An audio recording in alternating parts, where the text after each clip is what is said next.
Welcome to a beautiful new day on the AM show. And as always, it's a great privilege to come your way. We live for you to serve you. My name is Benjamin Akakpo. I do this together with Bernice, Abu-Baidoo, Lansah. From us to you, thank you for waking up to the very best of morning television. Now, coming up this morning, we'll be engaging right after the news energy expert Kojo Poku, who is our guest for the news review. And after that, we get into our big stories. Number one on the list, we're going to be contemplating what Finance Minister Ken Ofori-Atta has been telling us. And government says 2023 and beyond will focus on building an entrepreneurial and export-driven economy to protect and create jobs, tackle inflation, and strengthen the Ghana cedi. It has also expressed its hope to halt the importation of food.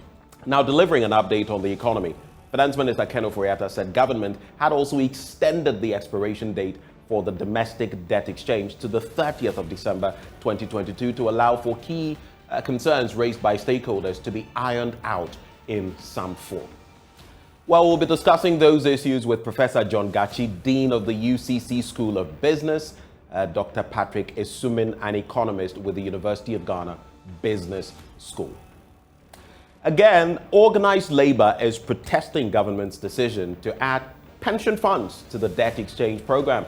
The groups have declared an indefinite strike from December the 27th. We'll be bringing you the latest on that. But also on this show today, the Ghana Revenue Authority has retrieved over $93 million and 421 million Ghana cedis from multinational and local companies operating in the country through its Informant reward scheme. These were taxes that the country could have lost as a result of the firm's unwillingness to pay their taxes. These were uncovered through the GRA's Informant Application System, or the IAS. We'll tell you more about the system later on the show, but our guest, Wisdom Kofi Heto, he is acting head of intelligence with the GRA. As always, we'd offer you the opportunity to share your thoughts with us in the course of the show. The hashtag is AM Show. Let us know what you think via our live stream. And at the tail end, give us a call. Let us know what's on your mind based on the discussions we have on the show. On that note, how about we get informed? Stay with us for the news. Up next.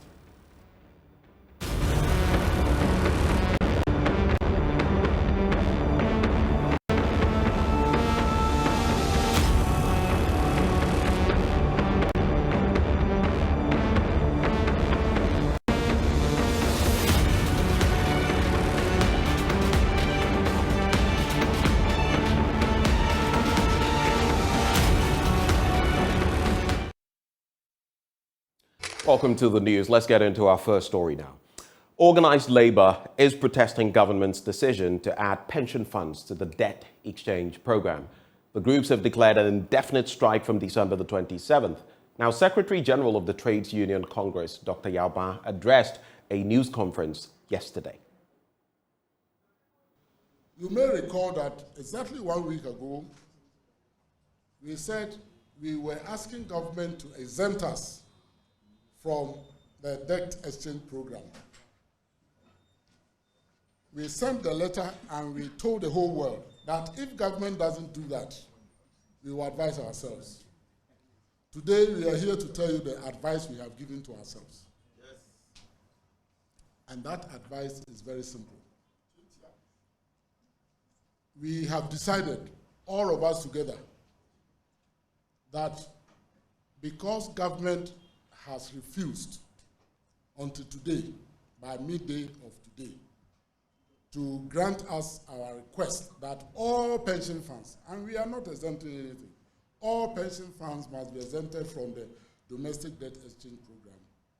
We have decided firmly that all workers of Ghana are going to strike on the 27th of December. And we will be on strike until our demand has been granted. And the demand is simple, that all pension funds must be exempted from the debt exchange program.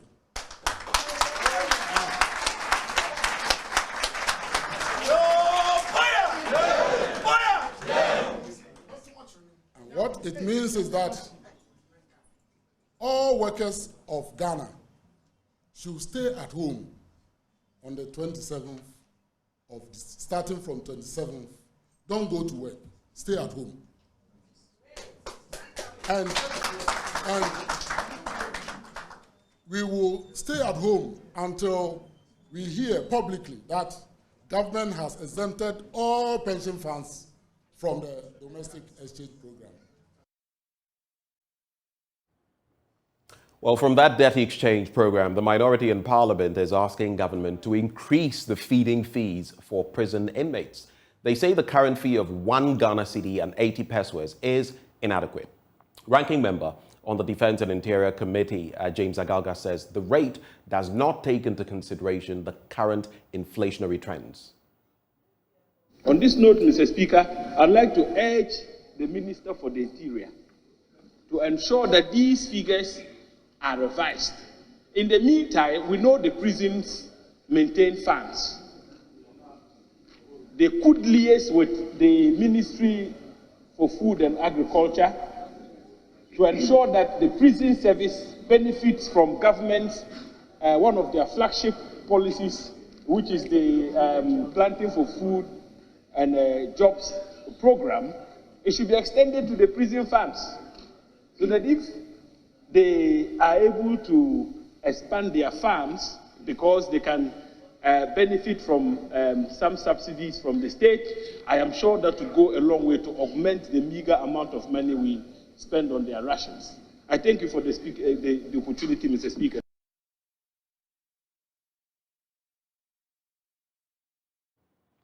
Well, from Parliament, passengers at the Tema bus terminal here in Accra are angry as some drivers have refused to reduce their fares despite a directive from the Ghana Private Road Transport Union to its members to reduce fares. On Friday, after a consultative meeting, the GPRTU directed its members to reduce fares by 15.3% effective Monday, December 19, 2022. Our checks at some bus terminals show that many drivers continue to charge the old fares. Samuel Kojo-Brace now reports. So we are in the Tema station to try and interact with the people here to find out whether there's compliance with the reduction in transport fares.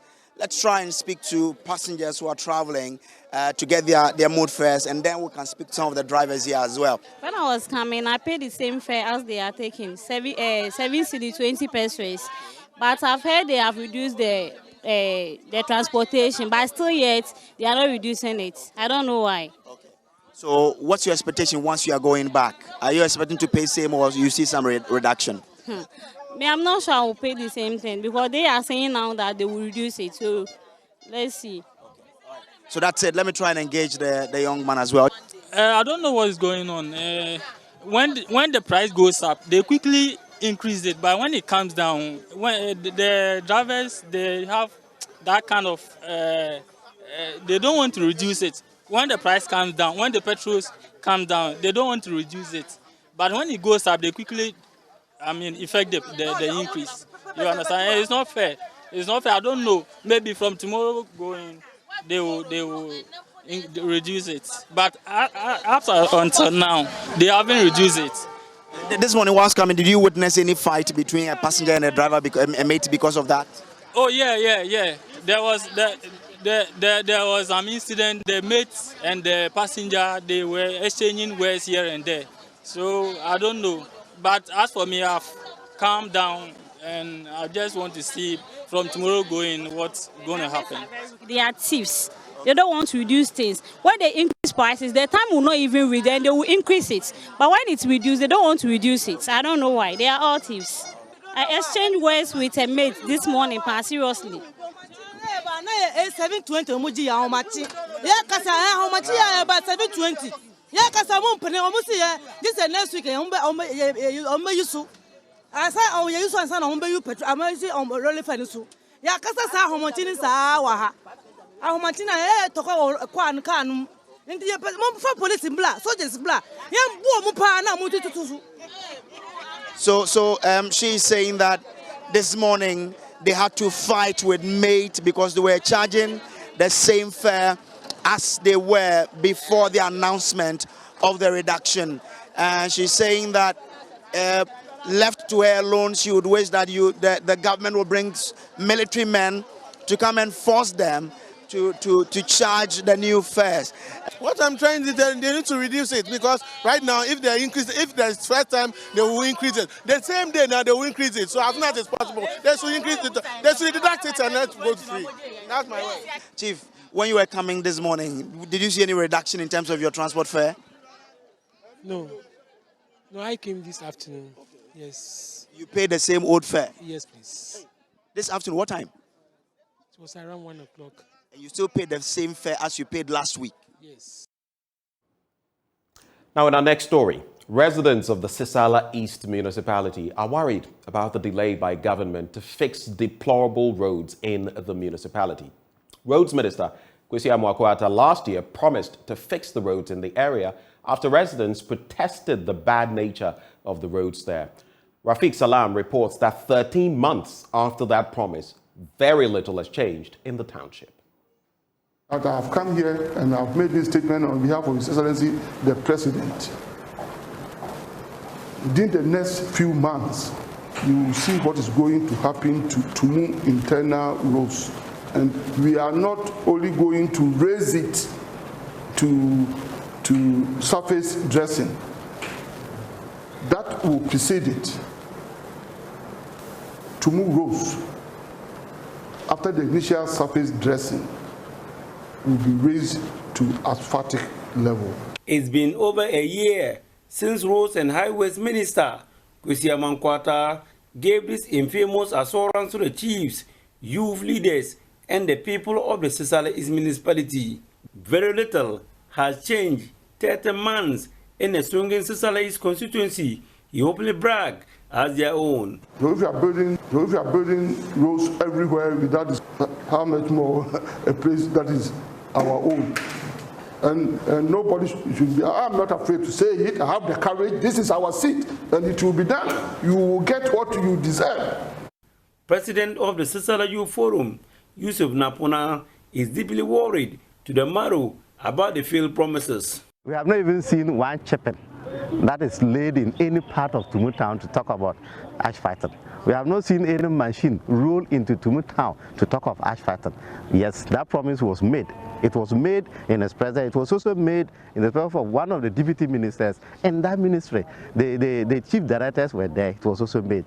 And a good number of follow-ups. I have personally made follow-ups on that, but it has not been materialized yet. And no communication as we speak on that. Roads and Highways Minister, on his way to Tumu for the meeting, in a convoy of dozens of vehicles, suffered the inconveniences and pain drivers go through daily on the deplorable roads. One is Land Cruiser had a flat tire. He sat on a weak bench for several minutes for the tire to be replaced. Having the flat tire between JFC and this place was a clear indication that the gods want you to listen to something. Among all the vehicles, it was his vehicle that had a problem. And that surely speaks loud of the gods of the land, that indeed fix these roads for these people. My people are crying. Help fix the roads for them. Roads in the Sisala area remains the worst in the Upper West region, despite the enclave not only being a farming hub, but the food basket of the region as well. To add insult to injury, was cut off from a European Union 35 million euro, 670 kilometers funded farm access road project.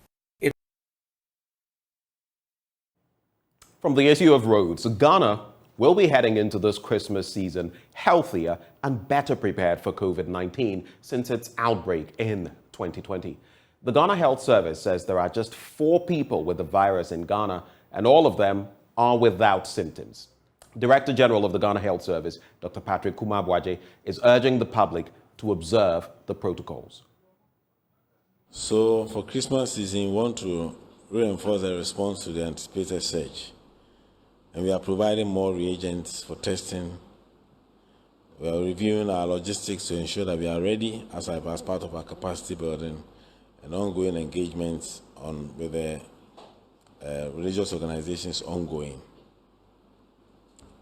So for key recommendations for churches, mosques, and other revenues, irrespective of their size, the use of air conditioning, otherwise, these are the recommendations as follows. face masks by all worshippers is recommended.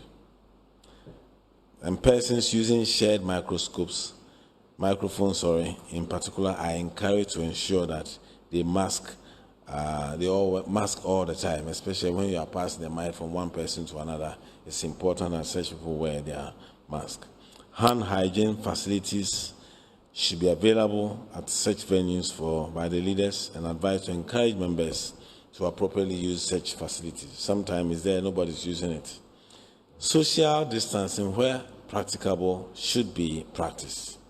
And of course, we need to remind ourselves about the cough etiquette so that you don't transmit it to someone else.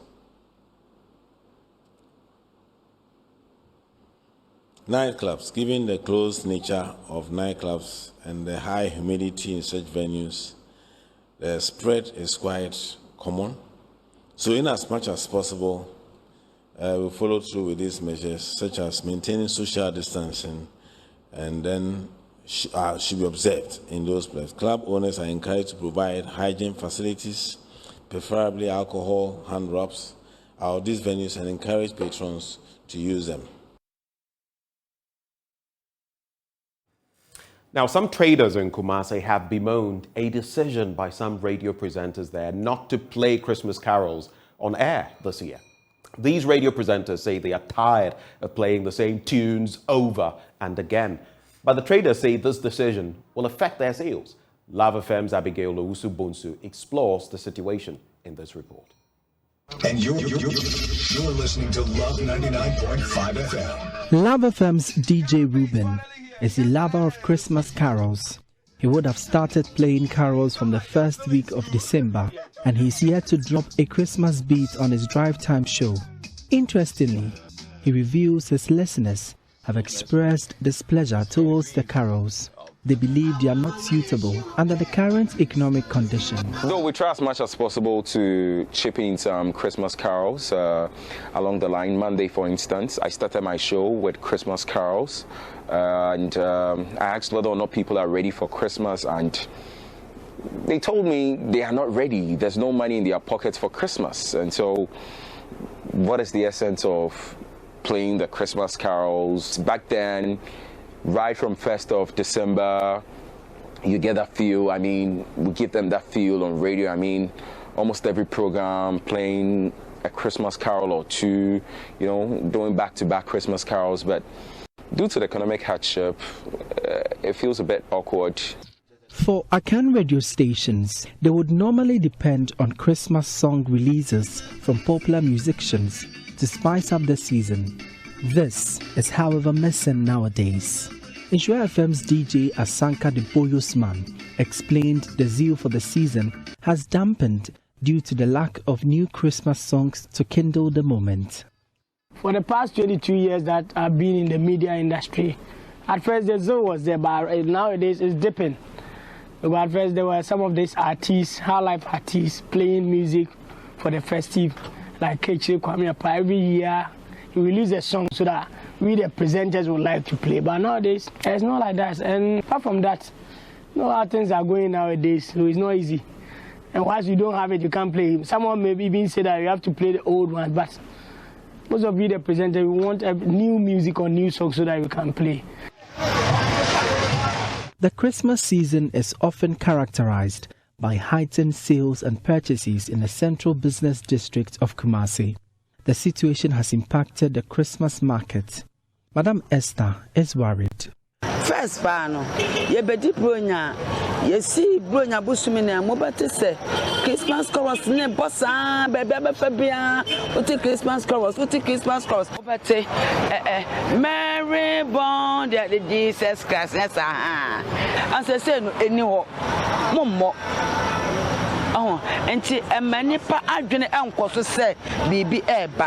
Other traders are, however, hopeful patronage will pick up in the latter days to Christmas. The park has from 17 Fukono, and I am near Tonakakra and Mayan. But now the Umbusa, Bonnie say, well compare, and this year so price no a coso. In Jamanotono, I Ikakra, but you're heading a me. I want to wish you a Merry Christmas. Abigail Osubosu's reports for JoyNews. And on that note, we settle for the news review up next. Do stay with us.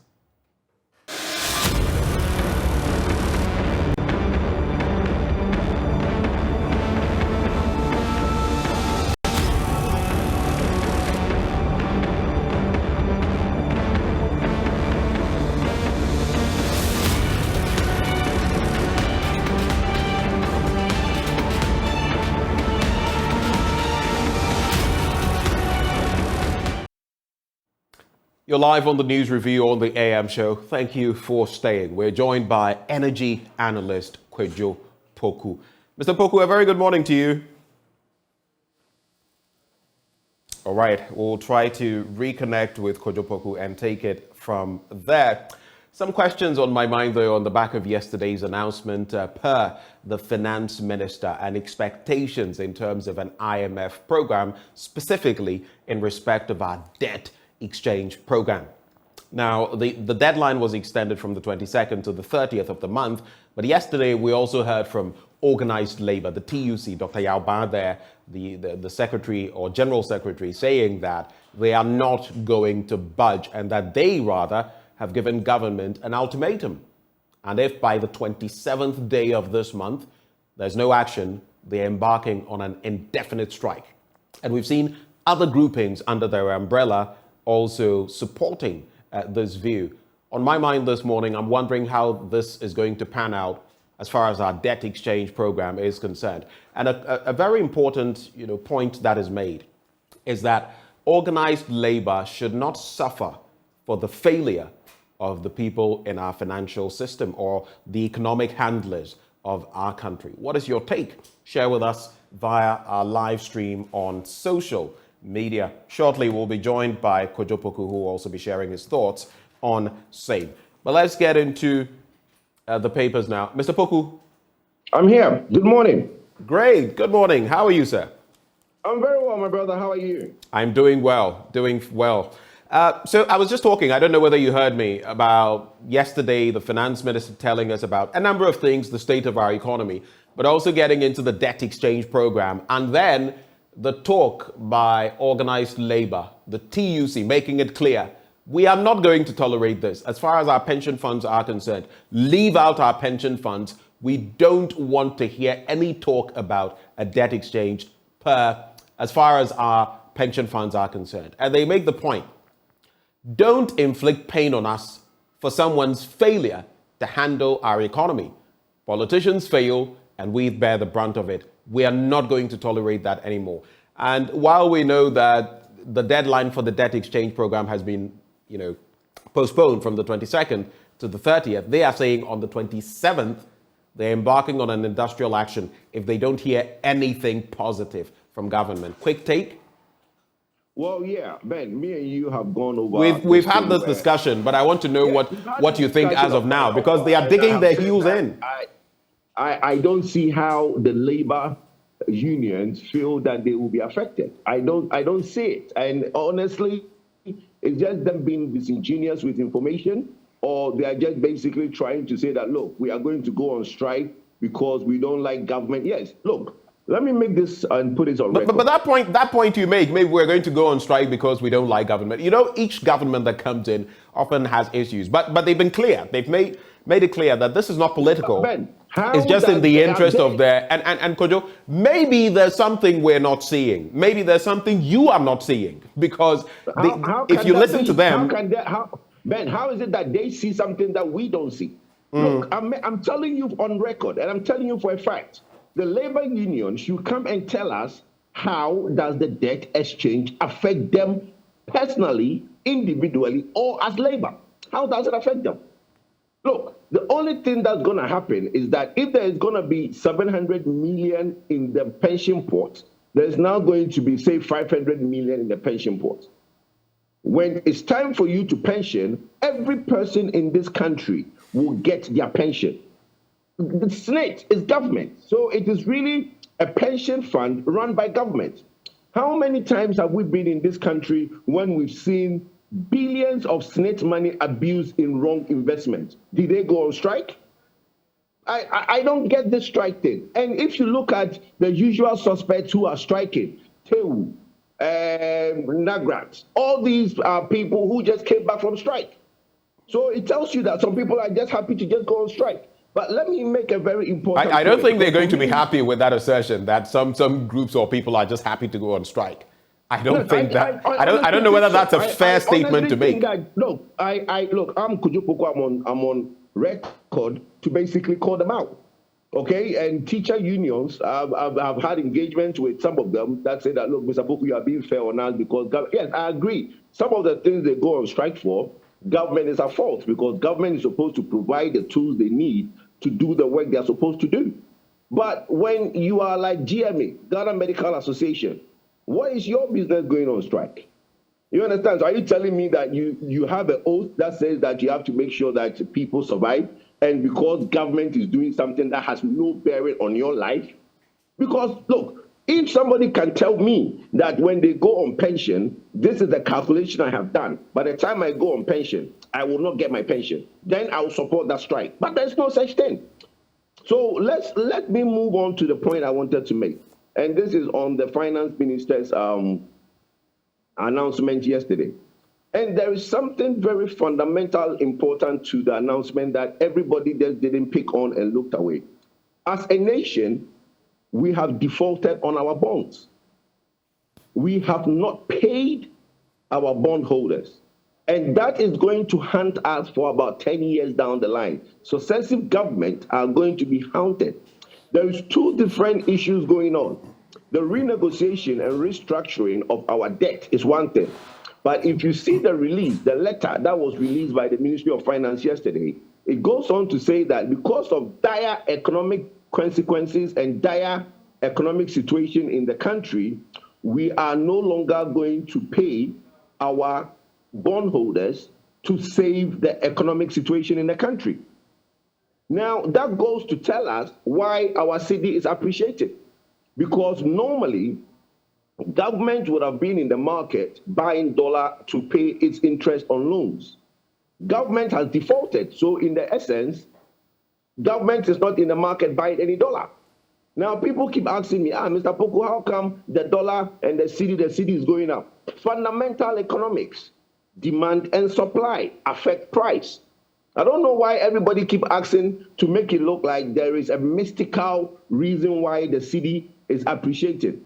When there is demand for more dollar and there is less supply of that dollar, the cedi depreciates. When there is no demand for dollar and there is a lot of dollar in the system, the cedi appreciates. In December, there is a lot of inflow of foreigners bringing dollar into the system. A lot of companies are bringing in inflows to pay their end-of-year bonuses and all the obligations they have end of year. Then the third part, which we've just been informed yesterday, we've always said that government of Ghana is the biggest consumer of forex in this country. Every year, the government consumes something like $4 billion just to service debt. A month is about $349 million. So in this month alone, because government has refused to service its debt, there is an excess of $349 million available to the banks. That is why the interbank rates are so low. So let's not make it look like it's by magical intervention or some policy that somebody has put in place that is bringing the cedi to appreciate. And these points you're making have been made, which is why watchers of our economy also say that we shouldn't tickle ourselves and laugh and think that we're doing anything fantastic, because we're still practically where we were. It's just that some factors, the Christmas season, inflows, lower spending in this season, among a number of other factors, including what you're mentioning, are shoring up the cedi, and that the true tale of the tape would be found in the first quarter of next year, January, February, March. Then we'll see whether the cedi basically has stabilized. But just to move the conversation forward so we can get into the papers very quickly. If you listen to the finance minister, he says an unsuccessful IMF deal could cripple the economy. And that is tied to the debt exchange program. But just quickly to go back to what the TUC is saying. Quoting Dr. Yauban, he says, we have analyzed the debt exchange program And after a thorough analysis of the program, I don't know what details you have of the program because even we don't have all the fine print on that. We have analyzed the debt exchange program, and after a thorough analysis of the program and a very extensive discussion among the leadership of the TUC and our affiliates, our conclusion is very firm. And it is that the program will negatively affect the pension funds of our members and consequently their retirement income security. Already, pensions are low. And we would have thought that our government would do everything to protect the small pension we have. Instead, they are introducing a program inspired by the IMF to cut further pension income. Therefore, the Trades Union Congress and all its affiliates have decided that the pension funds of our members will not be part of the domestic debt exchange program. Where have they erred? The bit where they said that government is cutting pension income. Government have not said it's pension income. Now, they have made this point that the man said that government is going to cut pension income. That's not true. They have made this point time and again. If it were not so, per what details they claim to have. No, hold on. Why would government not have come out? No, I just want an explanation. Why do you think government has not come out to give a firm explanation on this? But government is giving them a firm explanation. As per the letter government put out there, what government is saying is that the pension fund invested in government bonds.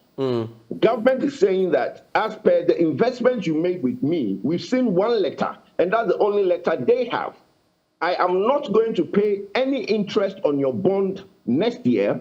I'm going to give you 5% the subsequent year, 10% the following year, and then 10% till maturity. That's all the documents everybody have. The principal, government is not saying that the principal you gave me is lost. Indeed, I don't think anyone is talking about the principal. It is clear that the principals will be affected. Where does he come in with the income? Hold on, Ben. But where does he come in? If you can put him on, how does he calculate pension income reduction per this announcement? I get the point you're making, but their interest is going to be affected, and they have every right to speak about that. Their interest is not going to, it's not their money, it's the pension fund's money. Look, me and you, every pension holder in this country. You say the pension fund's money. The pension fund doesn't have any money. It is our money that is invested. It is our money that yields the interest that they have. Hold on, Ben, let's explain something. When you pay pension, okay, you pay pension to tier 1, tier 2, tier 3. Okay, it's not your money, it's our money. Everybody who pays pension money go into a pot. Now, when you retire, you apply to them, they calculate and they tell you how much you are due. Okay, so your money is a minute fraction of the pension fund's money. No problem. Hold on, Ben. They don't consult you how they invest your money. You only put your money with the pension fund. So how they invest it, their obligation to you is to pay you a certain pension at retirement. Nobody is saying that that is going to be defaulted. Are you suggesting, Kojopoku, that because of the mechanisms of our pension systems, and mind you, when it comes to the TUC, we are talking of over 500,000 strong people, over 500,000. Are you saying that because of the mechanisms of our pension schemes, and yes, in fact, they make the investments and all of that, we don't have a say? Members of the TUC, for example, don't have a say on the matter? When last did snakes consult TUC before they invested in the La Hotel, the Labadi Beach Hotel, La Palm Hotel, and all those investments that was made in the past that went down the drain? How many snake investments have we had that has basically yielded zero? Two wrongs don't make a right. Two wrongs don't make a right. If something was wrong then. Why? No, hold on. But they didn't strike then. Did they go on strike? My point is that pension funds don't consult you to invest your money. They don't. So why are you striking? Your obligation to the pension fund is that on retirement, you will get your money. And that obligation has not been broken. So I don't get the point where they are going on strike. And if this thing goes to court, the court will rule the strike illegal because they don't have any locus. Well, we usually know how this goes, especially when government is concerned. But we'll see how it pans out. We'll see what happens on the 27th. That is the date they have given. That, look, if you don't reach out to us and scrap this by the 27th, indefinite strike. But let me just ask you very quickly. Just give me a 20-second answer. What do you think? If government digs its heels in, and if the TUC does same, if both sides are intransigent, what is this going to mean? Because this debt exchange program, like Ken Oforiatta says, is crucial to the IMF program. What do we do? Well, it's a condition subsequent. It's one of the conditions subsequent to the deal being approved by the board of the IMF. So we don't have an option not to approve it. If we don't approve it, then hey, what goes the weasel? That's the thing we need. But the thing is that what I'm saying to you is that the fund holders, the people holding your money, you and I, Senate, and all the pension fund holders, will go ahead and do it, regardless of you, the TUC, going on strike, because you don't own the pension. It's your pension in somebody's business. They would do the deal. So you can go on strike for all you want, but the pension fund, State will do the deal. State is government. So I don't see how State will not do the deal. The pension fund holders will do the deal. So you going on strike, then say that you don't want to work again. So the TEWU, the DAGRA, the GMA should tell us they don't want to work again. Because I have heard, I am just curious. I don't know too much about that, but I have heard of people taking their pensions early, or mechanisms that are possible for people to decide at some point that I want to take X sum of money and maybe I don't want to continue with this. I don't know what pertains in Ghana. But if that option were available, and if people, the membership, and again, I keep referencing, over 500,000 people decided to jack up on the pension scheme, can you imagine what the effect would be if that were a possibility? It's not a possibility, and that's why pension fund invest their money. We've had this conversation on this show. When you go to take your money early before maturity, there's a discount. Of course, you'll be impacted. But some people would say if you're going to take up these percentages over time, I mean, it's a possibility. No, it's not, because you've got pension. How do you get your pension? If you've got pension, how do you get your pension? And the processes. I know people say that sometimes. I mean, okay, so I don't want to contribute anymore. I want to pension off. You take it will be discounted and all of that. How would that impact the program? You don't want to contribute anymore. That's fine. Wait till you are 60, then you go and collect your money. That's what it says. You cannot at 50 say, I don't want to pay pension anymore, give me my pension money. It doesn't work like that.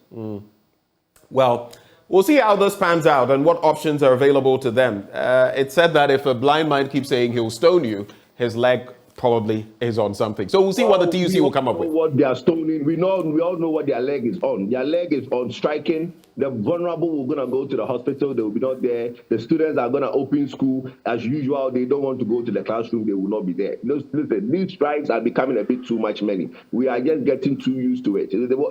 They strike on fuel allowance. They strike on this allowance. They strike on every allowance you can think of. I'm not surprised they are striking on this thing that doesn't affect them. I mean, the strike is becoming a bit too many. The Daily Graphic, danger looms, immediate action needed. Now, despite a notice warning of danger on a wire mesh protecting an ECG transformer around the 37 military hospital in Accra, these two women beggars and their children were found having a nap close to the transformer with their clothes hung on the wire mesh. I wish we could zoom so you would see them.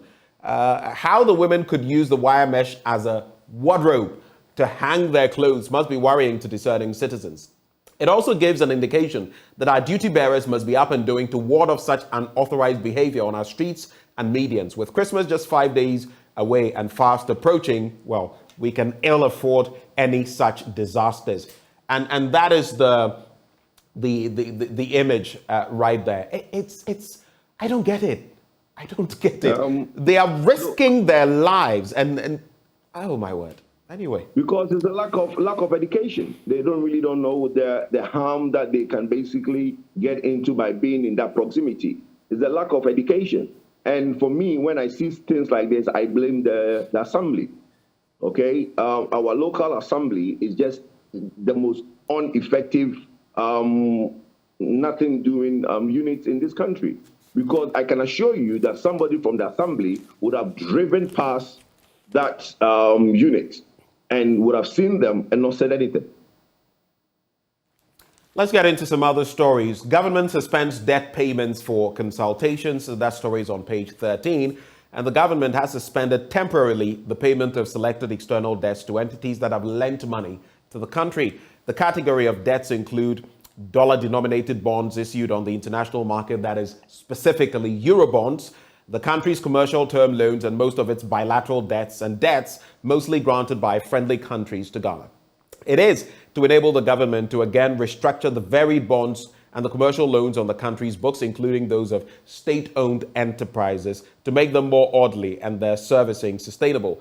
A statement issued by the Ministry of Finance yesterday said holders of the affected debts would be engaged in due course in order to be presented restructuring proposals for their consideration. It, however, stressed that the suspension would not affect the repayment of multilateral debts. Loans procured from large institutions that lend to countries such as the World Bank and the IMF, the AFDB, the European Development Bank, the Organization for Economic Cooperation and Development, and the United Nations Development Programme. But there are some who have said that this bodes ill for us because clearly we are defaulting on our debts. Any form of restructuring, at least in this sense, means that we are defaulting. And some economic watchers would also say it's been a pretty long time since we had to do something, anything close to this. Let me just chip in the story about unlicensed cybersecurity providers not being able to operate from January 2023, and then you can come in. So, effective January next year, cybersecurity service providers, cybersecurity establishments, and cybersecurity professionals who fail to register and obtain licenses from the Cybersecurity Authority, that is the CSA, cannot provide services for any entity or individual. This came to light in a speech read on behalf of the Director General of the CSA, Albert Mpi Buesiapo. If you fall into that category, you know what to do before January. Quick reactions. Well, if we've been following anything keenly, is the monthly or quarterly issue of ratings from Moody's and Fitch and all the rating agencies around the world. For 2 years, they've started on this role of basically downgrading us where the outlook to defaults is high. And the response to government was to basically come and give a barrage of statements to say that the Moody's and the Fitch people are not being fair. This, even to the extent that the African Union now went and formed their own rating agency. Okay? Now, if everybody in this country have a stone, we should go and give it to the Moody's and Fitch people, because really and truly, whatever they predicted 2 years ago has now come to the cock has come to roost, or the rooster has come to roost. Is that how we say it, Ben? The chickens have come home to roost. the chicken has come home to roost. So now that is what we face. We basically defaulted, and in the coming days or months, Moody's and the rating agency is going to have a rating of D for Ghana for default of its obligation towards bondholders. It's sad that we've come this far. The writing was on the wall. We should have done something about it 2 years ago. Last year, we did it. Now, people are telling us to clap for the finance minister because he's gotten us a staff-level agreement. This is the same finance minister who didn't want to go to IMF in the first place. So how do we clap for somebody who was dragged to a place that he didn't want to be and finally came out, and we should clap for him for what?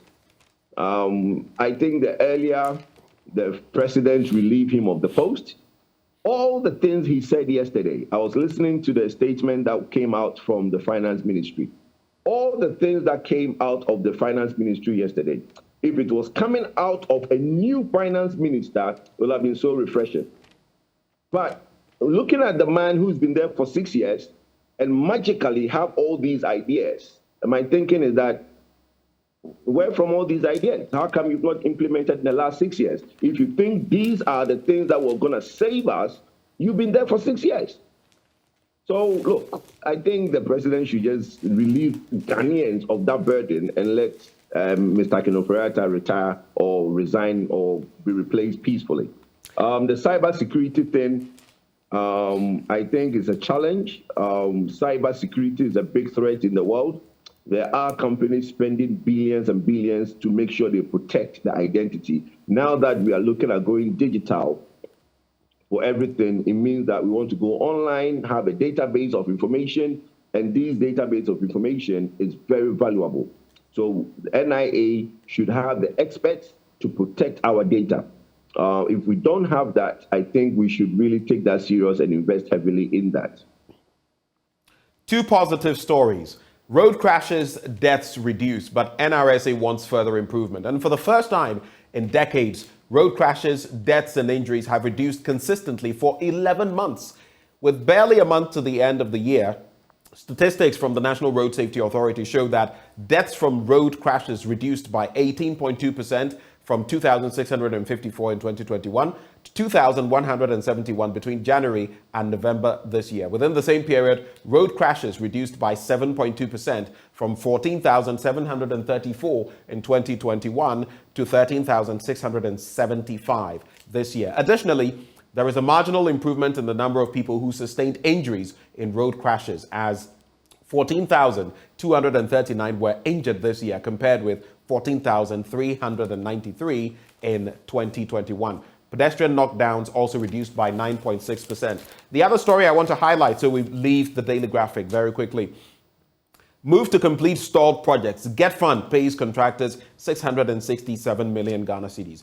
And the Ghana Education Trust Fund has settled outstanding debts owed contractors as of November this year, amounting to 667.79 million Ghana cedis. In all, 867 claims from contractors who have presented valid certificates of work were settled. The projects executed by the contractors included the construction of classrooms, dormitories, laboratories, administration blocks, dining halls, and hostel blocks. There's a further breakdown, but I'll leave it there. Quick reactions in some 30 seconds. Like you rightfully said, some positive news. Reducing road debt goes to say that the government has done well in some construction of roads. Some bad roads are now good roads. Some narrow roads are made bigger. Some roads that didn't have signage now have signage. So those are some of the feathers in the back of the government. I think in terms of road construction, the government has done well. My only problem is that we basically embarked on it at the expense of the Treasury, where now we're basically having these financial challenges. But it's a good thing that we've done the signage, we've done the roads, and people in Ghana are seeing the benefit of having good roads. You have less accidents and stuff like that. Get Fund, again, a good thing that contractors are being paid. But I think even though this amount of money has been paid, there's more that needs to be done. There are a lot of contractors who are still waiting for their money, and it would be a good thing if government could do that again before Christmas, between now and Friday, so that some people who are looking for the small money they invested in doing a project to basically get their money back. I've always said this. Ghana seems to be the only place where you sweat to get a contract, you sweat to get it done, then you sweat to get paid. So at any stage of a contract, you are basically having to chase someone, which is very unfortunate. If we are to improve, the payment frequency for contractors, it would really do that uplift of personal income.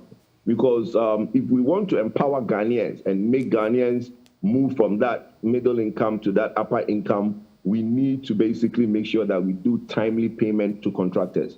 That is very important. Let's get into some quick stories. Some of them reflected already in the Daily Guide, so in the Daily Graphic, so I'll not get to them. But the Ghanaian Times will deploy efforts to protect livelihoods. Veep assures Ghanaians. A lot more talk. On page 5, though, Ramaphosa defies scandal to win ANC leadership. I found this interesting, especially because of what we keep saying about our leaders on the continent and the corruption, pervasive corruption, practically across the board. South Africa's scandal-hit president, Cyril Ramaphosa, has been elected or re-elected as the governing African National Congress leader to wild cheers from his supporters. He defeated his rival, Zweli Mkhize, by 2,476 votes to 1,897. Quick point, it basically means Cyril has scaled that hurdle and he will not be removed. The Daily Guide, 7 witnesses for Kaswa teen killers, and the Finder newspaper. Speaker leads MPs to pay glowing tribute to Professor Kwesi Boche. There's also Allen calls for strategic U.S. investment in African agri-business. Speaking of which, since we're talking of Allen, the U.S. and our president, I'm sure you heard Mr. President talk about Burkina Faso and the hornet's nest that has stirred. Quick reaction to that, and maybe anything else you want to react to in the stories I brought up. Well, I personally wish he had it, because where he was sitting in front of the Mr. Blinken, the Secretary of State, the United States, and he made that statement, puts you in the middle of a conflict that is ongoing. I think the geopolitical conflict around the world, Ghana cannot afford to be in that conflict. Most countries, Saudi Arabia, Israel, all the big countries have stayed away from the US, Russia banter that's going on. And for me, it was very unfortunate for the president to make that statement. If there are mercenaries, and that's why you call them mercenaries, you did not say that there are Russian soldiers. If there were Russian soldiers in Burkina Faso, then we can all have a right to now say that, look, what are Russian soldiers doing? And even that, you have a discussion with the ECOWAS and see why there are Russian soldiers. But if you say there are Russian mercenaries, the right place of concern to air your grievances is with the Russians. Why are mercenaries from your country on my border? Okay? And you have that discussion, and if that doesn't augur well, you take it to a different level. There's always the UN and all these places that you can go and lodge a complaint, which makes it look very neutral. If you know, Switzerland is one of the most prosperous nations in the world. Switzerland doesn't have a military. There's a reason. They stay out of everybody's business. They just concentrate on work, commerce, and business. If, as a nation like Ghana, we start getting ourselves involved in these conversations at that level, it doesn't augur well for us. The world has basically gone back to the Cold War. And this time, the rift is very big. You have the East and the West, which has always been there. But now, fortunately or unfortunately, the East has more money than the West. So if you look at China, Russia, India, and the Arabs put together, they have more money than the West, which is basically Europe and America. So for me, it's better to stay in the middle and stay neutral, because you don't know whose friend is whose friend. Today, you are in the US, basically talking something about the Russians. You might want to go to a different country, and they might not take so happy to the statement because their friend, which is the Russians, you basically gone and said something about them. So I wish you would have stayed out of it. Let me put a quick in the Ramaphosa conversation. I am very biased when it comes to Cyril, okay? The way he speaks, every time I hear his voice, it just calms me down. And I don't even know why people... Kojo, you're getting sentimental. You're getting sentimental about the No, but I'm telling you that the guy, look, he is just a leader that I aspire to be. Look, the way... I can't speak like that. If I was some... But hopefully you don't aspire to keep, hundreds of thousands of dollars in a sofa on your ranch and allow people to come and steal it and get into this kind of sticky situation. But honestly, these are allegations, Ben. These are allegations. Allegations? Let's give Ramaphosa the benefit of doubt. Okay, we'll leave this there. We'll talk about this off air. Just to wrap the conversation, graphic business, debt payment suspension, it's wrong signal to investors. That's according to Professor John Gachi. And the government's decision to suspend the payment of some of its debt will send a wrong signal to the investor community. The Dean of the School of Business, University of Cape Coast, Professor John Gachi, has warned. He also noted that the move by the government did not make the country trustworthy. A development that could also negatively impact what could have been a positive omen after the country had secured an IMF bailout. Then Economy Times, Bank of Ghana blames cedi depreciation on fiscal operations. Job scarcity increases for first 10 months of 2022. Job scarcity increases for first 10 months of 2022. And dollar to hit below 9 Ghana cedis soon as Ghana IMF reach agreement for $3 billion ECF. So maybe quick reactions to that in a minute and we're gone. Well, a dollar to hit below 9, I thought it was. I mean, people keep sending out. The funny thing is that some people are actually going to forex bureaus and printing fake receipts and circulating it on social media as if it's going to make somebody panic and go and change their dollar. Okay, those that are, look, I honestly feel that there were a lot of people who didn't understand the space and because they were scared, bought dollars. Yes, those are people that will definitely, now that the money has moved up, they will go and change their money. But the millions of dollars sitting in people's accounts, those people are not going to blink because you think that, because they know they are in cahoots with some of these treasury managers in the banks. So they know what's going on. They even know before I had what is going to happen because they are the same treasury managers who sold them the dollars. Now, in terms of what is going to happen going forward in terms of the default, it doesn't only affect government, it also affects private businesses. Because now when investors are now looking for countries to go into, you know, most businesses also go to banks to now take loans to invest in other countries. Right. Now, if your country is not seen as a favorable destination in terms of low ratings, it's a problem. Remember about 2017, 2018, when the government will now tout the low ratings that we had that allow us for FDIs, foreign direct investment, allow us to go into the market and get cheap money. All that now is true now that you are the words with the D, okay? So now foreign direct investments will be shortcoming because investors will not have confidence in the country to invest, because if your country, which is the sovereign, has defaulted, then it is seen as the people within the country might also default because they might not get loans to come into the country and invest, or vice versa. So that is dire for our business also. 2023 is going to be a fishy year. I think we're going to go through 2023 very quiet. And I think, Ben, this is the last time I'm seeing you before Christmas. So let me wish you Merry Christmas and wish all our cherished viewers Merry Christmas for listening to us every week. And then the job security thing. Just very quickly on that, we have to go. Yeah, the job security thing is a problem because, again, government has frozen intake into government sector. Some of us are doing our best to basically help out. That's why we created that website. I'm going to launch it fully in January, and I think I would like Joy to partner me on that. Thank you, Kojo. And just to add a thought that came to mind, when you're downgraded as a sovereign state, it also affects your financial institutions, your banks. And that is what some people don't get sometimes when the banks are also downgraded. As the country is downgraded, the banks are also downgraded, unfortunately. Yes. But you've never said to me that, congratulations, Messi won the World Cup. He is now a GOAT.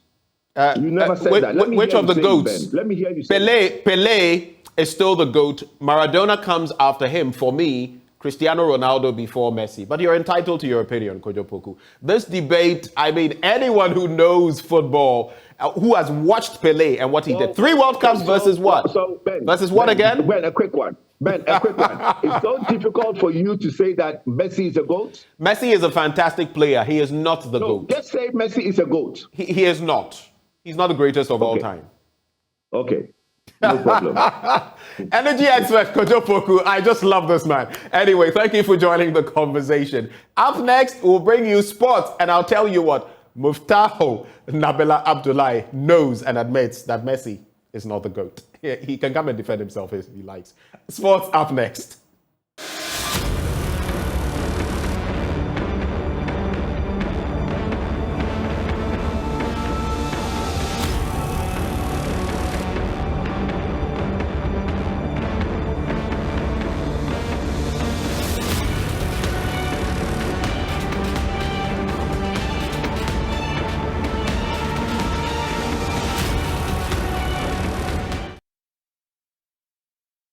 Good morning. It is AM Sports here with me, Muftahu Nabila Abdullahi. The African Nations Championship is just a couple of days ago.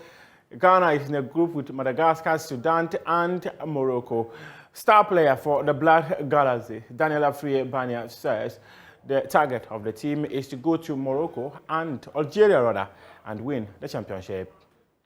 I think with the teamwork and then the determination is also very high. And then even alone is a motivation for us. We have to do something for our motherland. So I think we have a future in the CHAN tournament. And then with the support of my teammates, I think I can do better in the CHAN tournament. Sure, they should expect the trophy, and then they should expect a good game, and then at least a good position in the tournament from us. It was marvelous yesterday during training. They received us well, and then they cheered us, they congratulated us, and then they supported us too.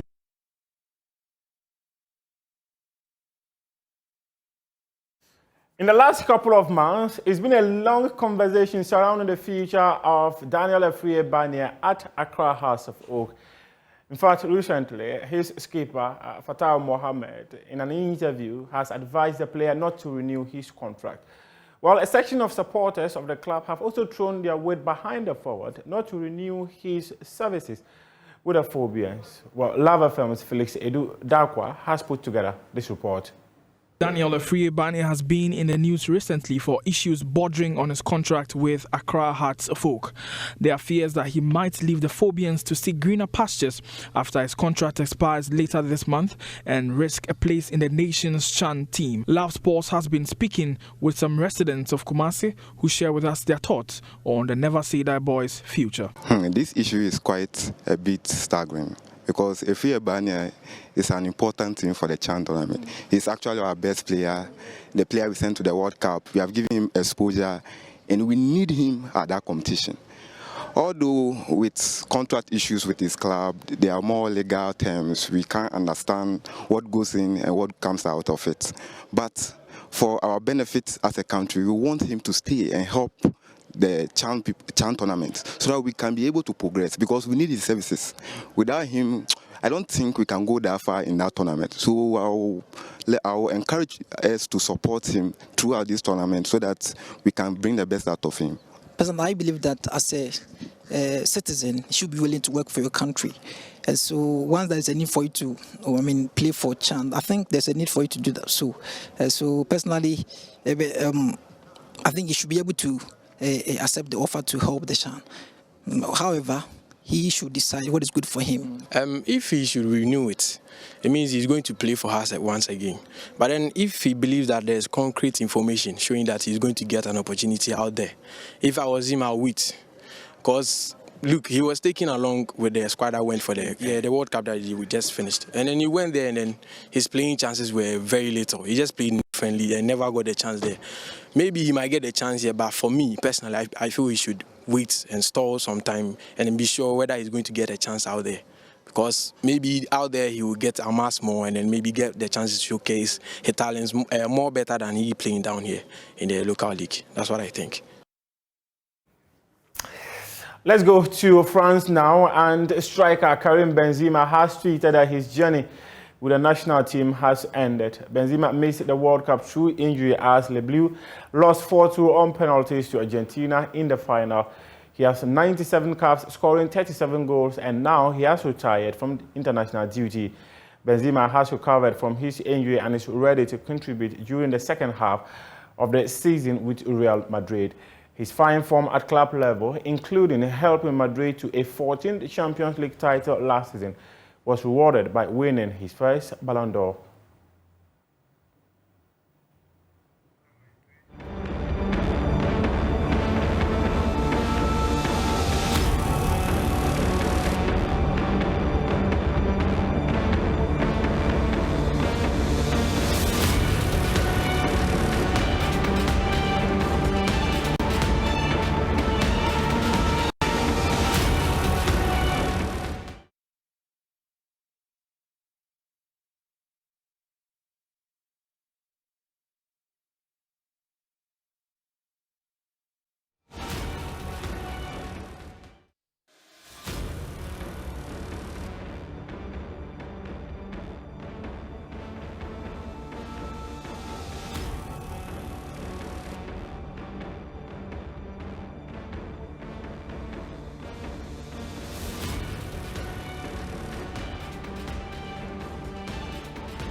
towards attaining debt sustainability, informed by sound technical analysis and broad stakeholder engagement.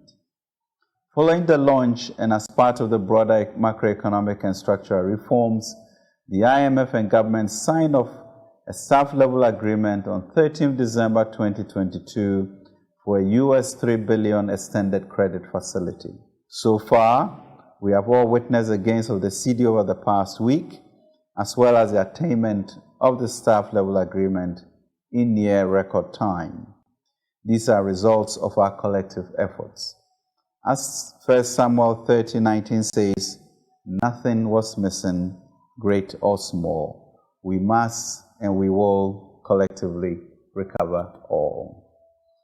Ladies and gentlemen, in order to recover all, we still have a lot of work to do before the end of the year in order to gain the full benefit of the debt exchange program. Following the stakeholder engagement, government has agreed to extend the expiration date for the domestic debt exchange to 30th December 2022 to allow for key concerns raised by stakeholders to be accommodated in some form. The launch of the debt exchange program, coupled with the signing of the staff-level agreement with the IMF, have aided our stability efforts and have in particular contributed significantly to the rebound of our currency. While accommodating the inputs of stakeholders, we must do all we can to sustain the gains of these initiatives, keeping in sight the urgency of obtaining IMF board approval in Q1 2023. The cost of this not succeeding will be too huge for our economy. That is why we urge Parliament to support us in getting the appropriations bill for the 2023 fiscal year passed. We also urge Parliament to support in particular new revenue measures outlined in the 2023 budget, which aim to improve revenue mobilization. We cannot afford to repeat the mistakes of 2022. Our end game as a government has always been to achieve a Ghana beyond aid, a wealthy, inclusive, sustainable, empowered, and resilient society, a wiser Ghana. The necessary precondition for this is a stable macroeconomic environment. Viewed within that lens, restructuring our debt is only but a necessary part of our story. The ensuing years will focus on building an entrepreneurial and export-driven economy as we grow the economy to protect and create jobs, tackle inflation, and strengthen our currency. Importation of food should soon be a thing of the past. We cannot afford to lose the essence of forward momentum for our economy as we navigate towards stability, predictability, and growth. 2023 must be our comeback year, a year in which we put in place stronger foundations that will allow us to change our country for the better and in a way that is enduring, inclusive, and transformational. We all have a role to play, and I urge us all to work together with the government and support the various interventions being implemented to kickstart our recovery in a determined, bold, and courageous way. Above all, I urge us all to maintain an unshakable sense of optimism about Ghana in the days and years ahead. Indeed, the Lord... And that was Finance Minister Ken Ofori-Atta telling us about the state of our economy and painting a picture for us about where we could be headed in the year 2023. A number of matters stand out for us, but we'll be getting into those matters as we host our guests. Dr. Patrick Esuming, an economist at the University of Ghana Business School, together with Professor John Gachi, Dean at the University of Cape Coast School of Business. Dr. Patrick Esuming, a very good morning to you, sir. Good morning to viewers. It's great to be on the show again. Right.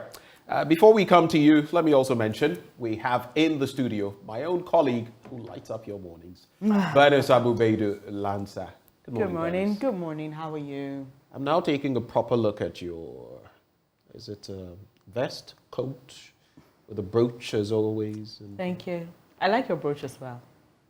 You're in competition with me, but it's fine. No. You are in a comfortable lead on this one. But here we are. Yesterday, we listened to Kenneth Foriata. I have a number of things swirling in my head. I don't know about you, but how about we can start the conversation? I mean, same thing for me. I listened to him, where for me the key thing was whether he was going to talk about all the opposition, not only from Parliament, but from organized labor. I think that was very missing.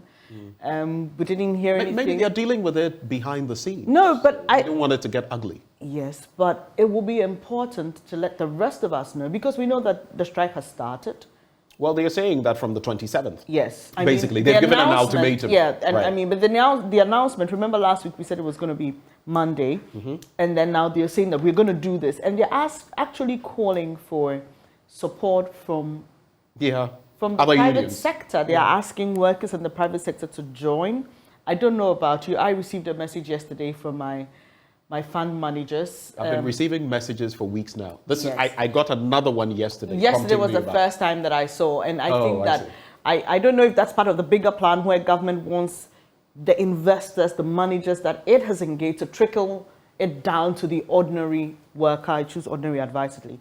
But I just felt that for something that had come to the fore like this, it would have been good to hear what the finance minister had to say about that. And also because in the list of persons he mentions, or groups of persons he mentions are engaged, organized labor is not a part of that. And that for me is a big problem. But we'll see. The 27th will come, and the 30th will also come, the new deadline for the debt exchange, and we'll see how things go. Dr. Esoming, we have expressed our thoughts about how we appreciated this. What was your appreciation yesterday of the finance minister's delivery on our debt exchange situation and our debt, basically? I found it interesting, Bernice and Dr. Esoming.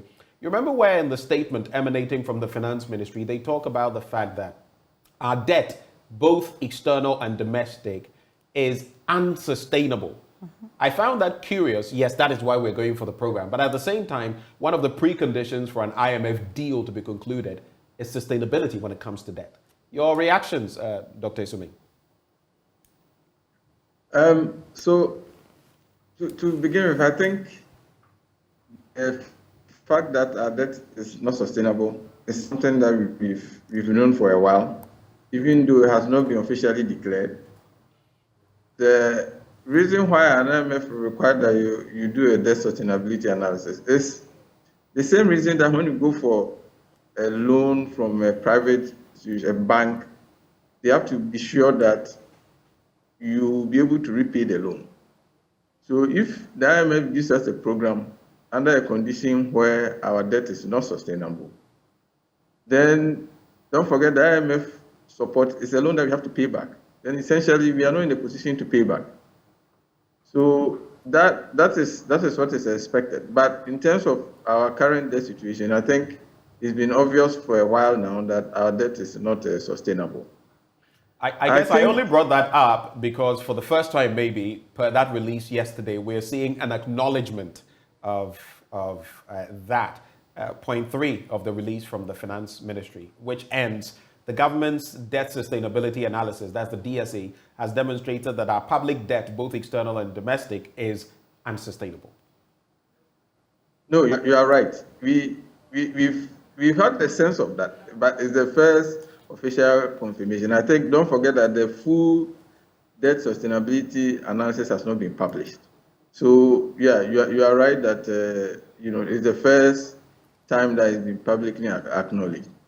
I think that the government probably underestimated the extent of opposition to the domestic debt exchange program, and what the reactions clearly indicate is that the level of consultation and that was expected hadn't been done, because it seems like this has come as a shock to many Ghanaians and many people who are affected by the debt program.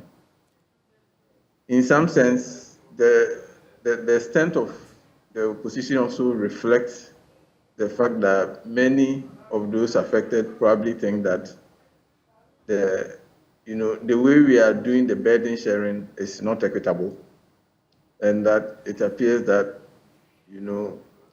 the government is not fully or is not properly taking its fair share of the cut, and then appears to be pushing this on the deck holder. So going forward, I think, hopefully there's more engagement with those who are directly affected, and that we ultimately come out of this. Because as painful as it sounds, people who have worked hard and through no fault of theirs, have to take a cut on their long-term funds that they've put aside. As painful as it is that they are not directly responsible for the current economic situation you find ourselves, having to bear these pains, we have to understand that if the debt exchange program fails and we are not able to secure the IMF program now, there's going to be a bigger pain for all of us to deal with much later on. Right. It's interesting you talk about the debt exchange program failing and it linked to our ability to receive the support from the IMF. When the minister was giving us an update on the economy, he did anticipate opposition, obviously, but he wasn't specific towards Labour, as I've said earlier. He rather made an appeal to Parliament, and I'll just quote him, where he says that the next stage, which is currently ongoing, is for Parliament to consider and approve the budget estimates of individual MMDAs. In addition, Parliament is also considering for approval the fiscal measures, both revenues and expenditures. Now, he continues to say, we are therefore calling on Parliament to favorably consider the fiscal measures in the 2023 budget, as they are an integral part of the package for addressing the economic challenges facing the country and will facilitate the approval of an IMF program by the board. So this is where we are. Anticipating some delays in Parliament, because we know the minority has said, for example, the VAT, it will kick against the new percentage. And we know what Labour has said about the pension fund. So on the debt exchange side, there's another issue. And on Parliament side, there's another issue. What is the most appropriate way to deal with it, seeing that government is hoping to get this board approval by the first quarter of next year? Does that even seem realistic for you? So given how quickly we'll be able to secure the staff agreement, you get the sense that there's a commitment from at least the IMF side to make sure that we get this approved. But clearly, when that press conference was held and the IMF issued a statement, it became obvious that the ball is now in the government's court. The next action is ours to take. So there are two aspects. To deal with the debt sustainability part is the debt exchange. So obviously you would expect that at this point, the government is seriously engaging the bankers, engaging the pension funds. But obviously a lot of the pension funds are holding funds of workers. So you expect that at this moment, the government is, even if quietly, engaging the union leaders and trying to explain and convince them why this is necessary at this point and why we have to take these measures. Then the budget side is trying to bring in new measures to raise more revenue. Don't forget that the budget that was read, the government is anticipating substantial increase in the revenue from this year's revenue.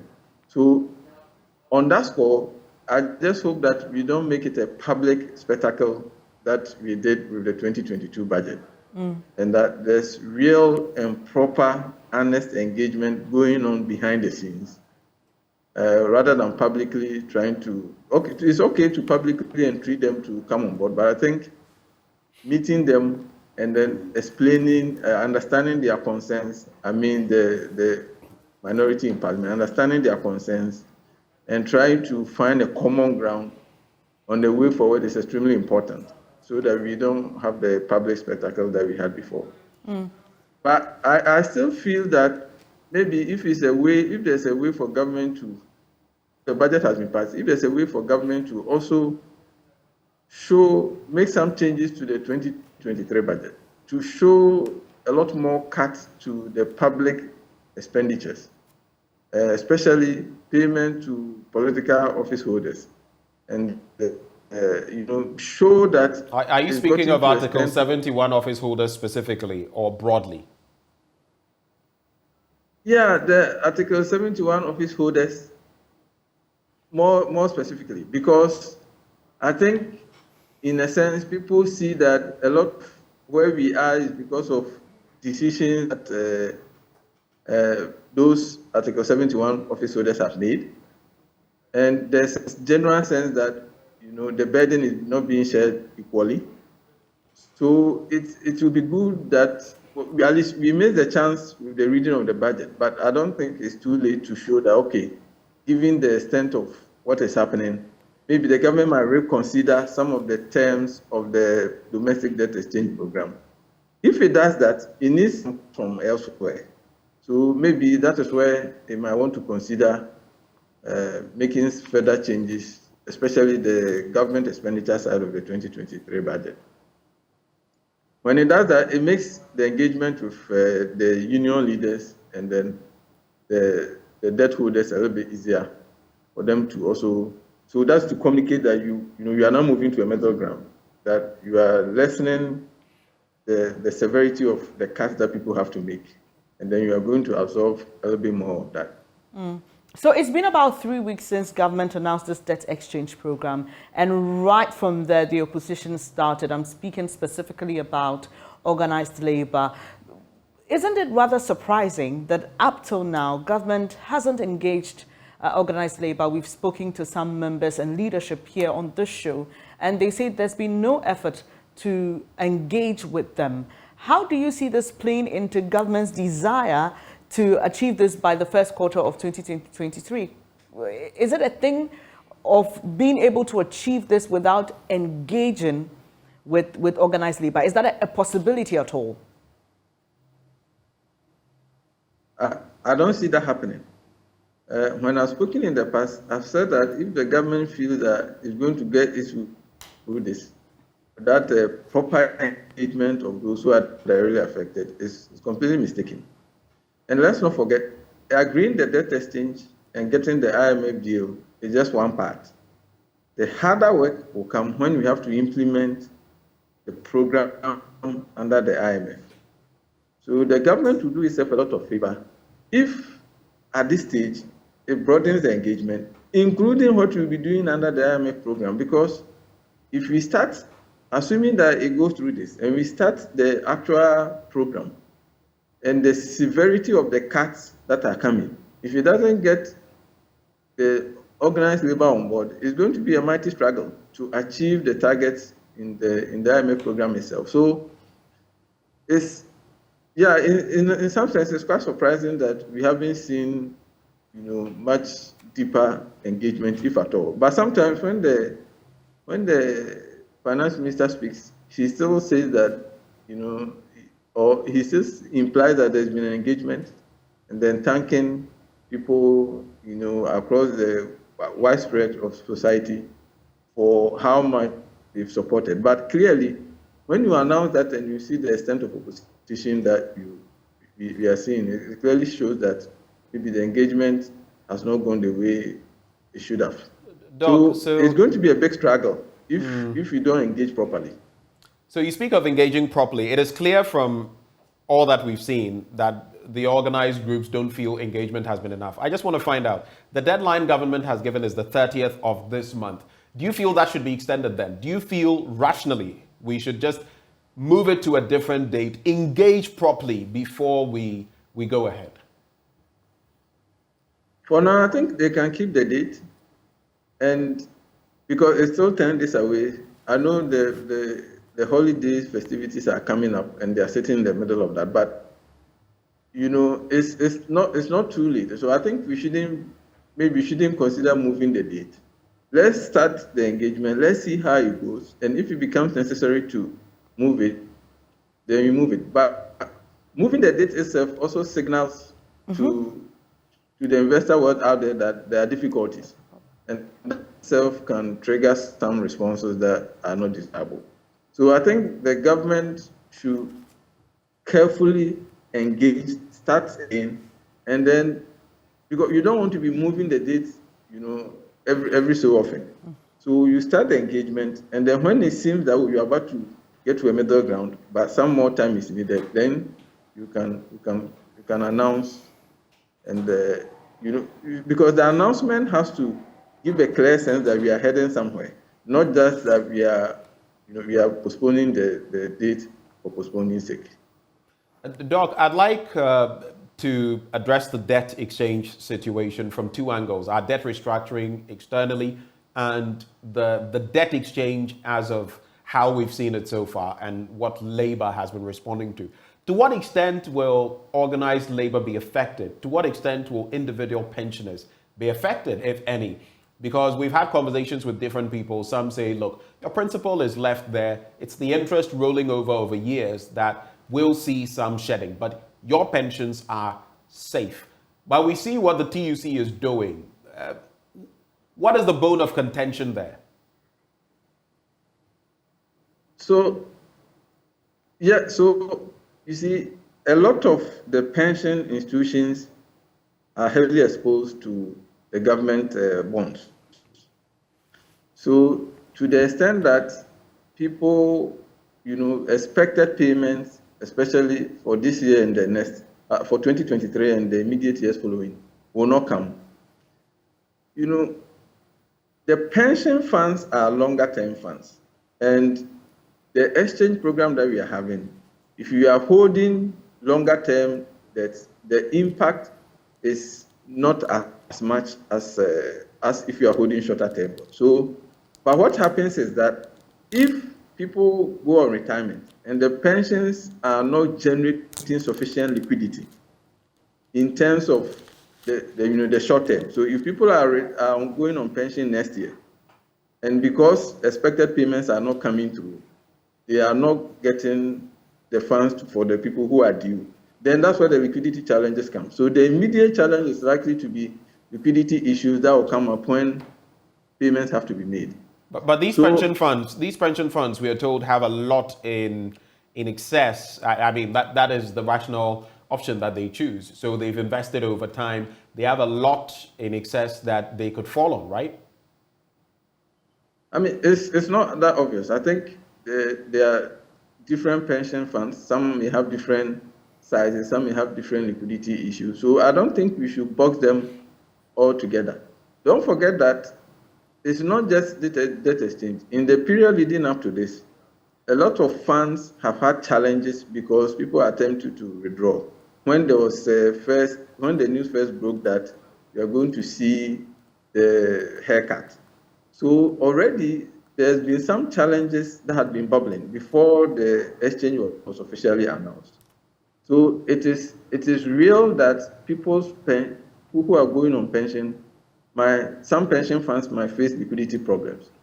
We have heard government indicate that for those that experience those liquidity challenges, some support is needed. But you see, all of this is why the engagement becomes important. Let the pension fund managers explain in clear terms what this will mean for people who are nearing pension.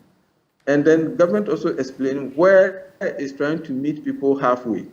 When we do all of this and people truly understand that maybe the underlying effect, the likely problems, we have made arrangements to try and address them, maybe we see much less situation. At the moment, there's a lot of uncertainty for people who are getting close to pensions, where what is the nature of the problem they are going to face when they are going on pensions. And so this is where all the engagement needs to happen, so that people will explain their challenges. The government will find a way to mitigate them. Once they understand that, it's maybe the next few years that we see cash flow problems, and those will be addressed. And then ultimately, because the pensions are in for the long haul, it's not going to have, maybe in 15, 20 years time, the impact on their pensions will be minimal. I think people will buy to it. But at the moment, there's not a lot of clarity, first, between the pensions and the pensioner, the potential pensioners, in terms of what will happen to them and what measures are being put in place to ensure that their pensions don't suffer.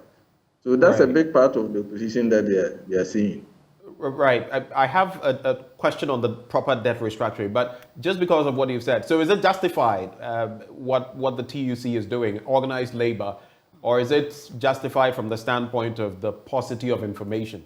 Is it justified, the route they are taking?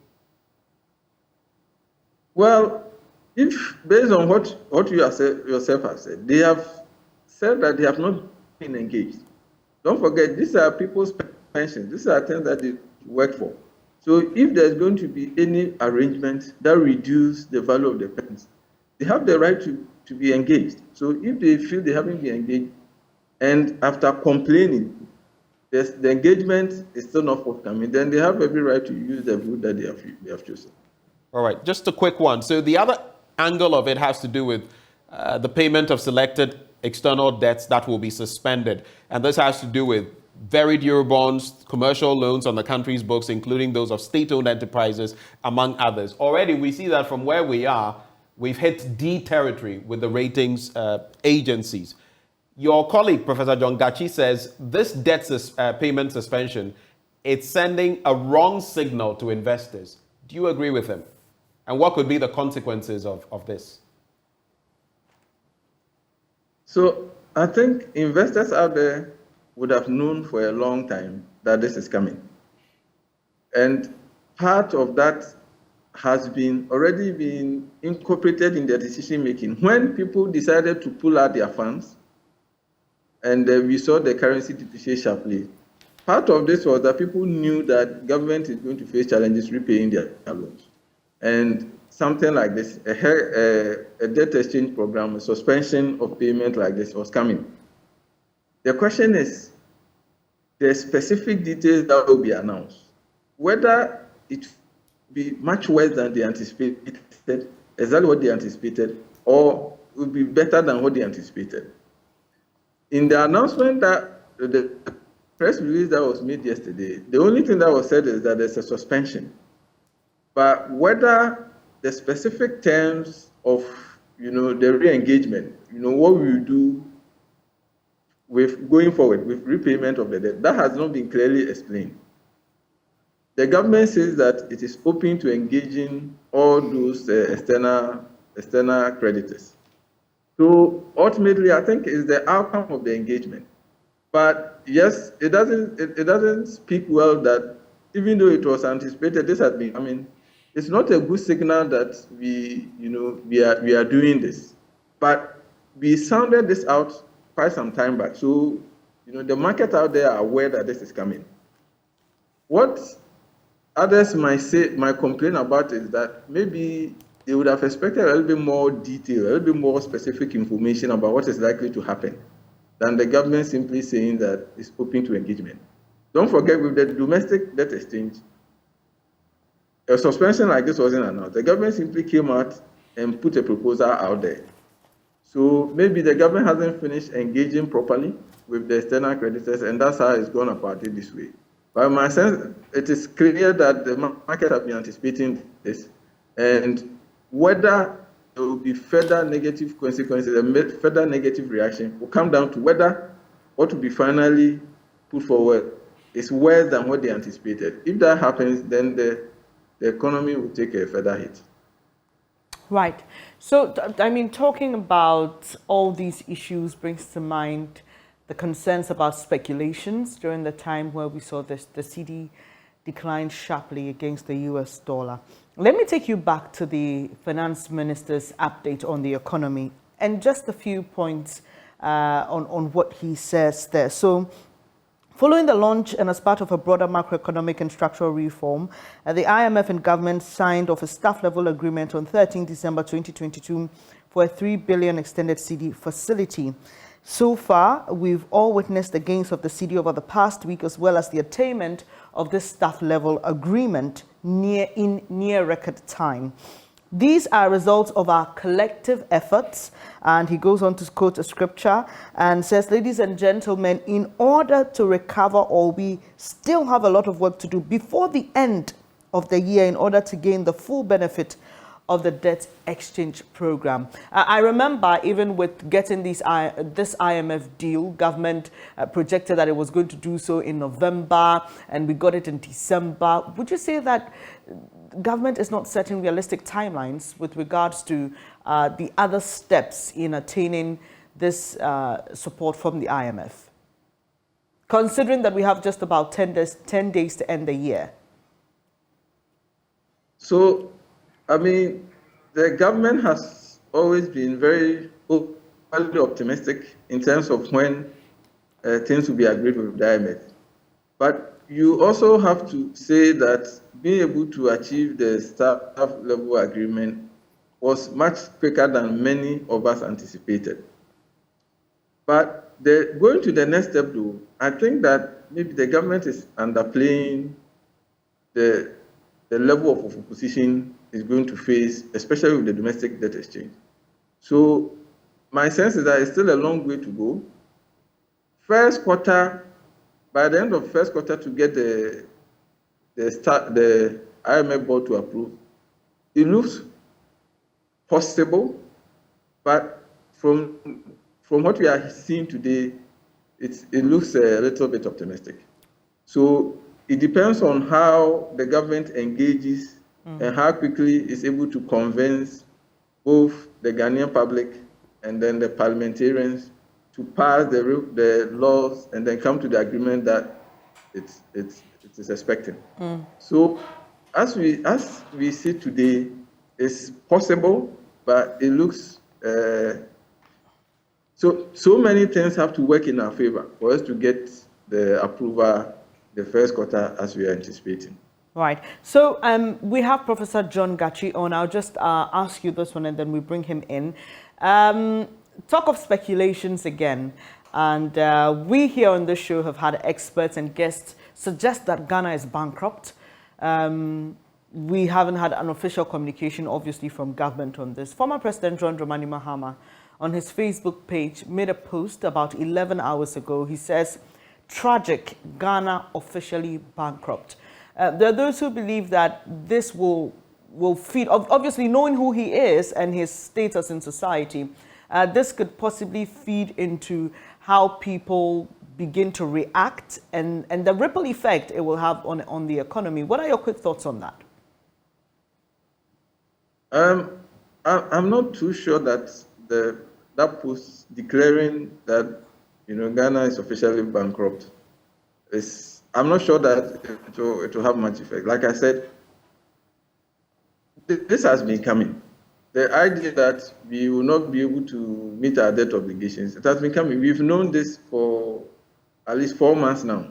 So it just doesn't help. I think if we communicate a sense that there are disagreements in terms of the way forward, that part doesn't really help at all. If we get the sense of uncertainty. But essentially, the former president is communicating what people know. The government has already indicated yesterday that our debt has been declared unsustainable. So in essence, I don't think there's too much in that to lead to additional speculation. Right.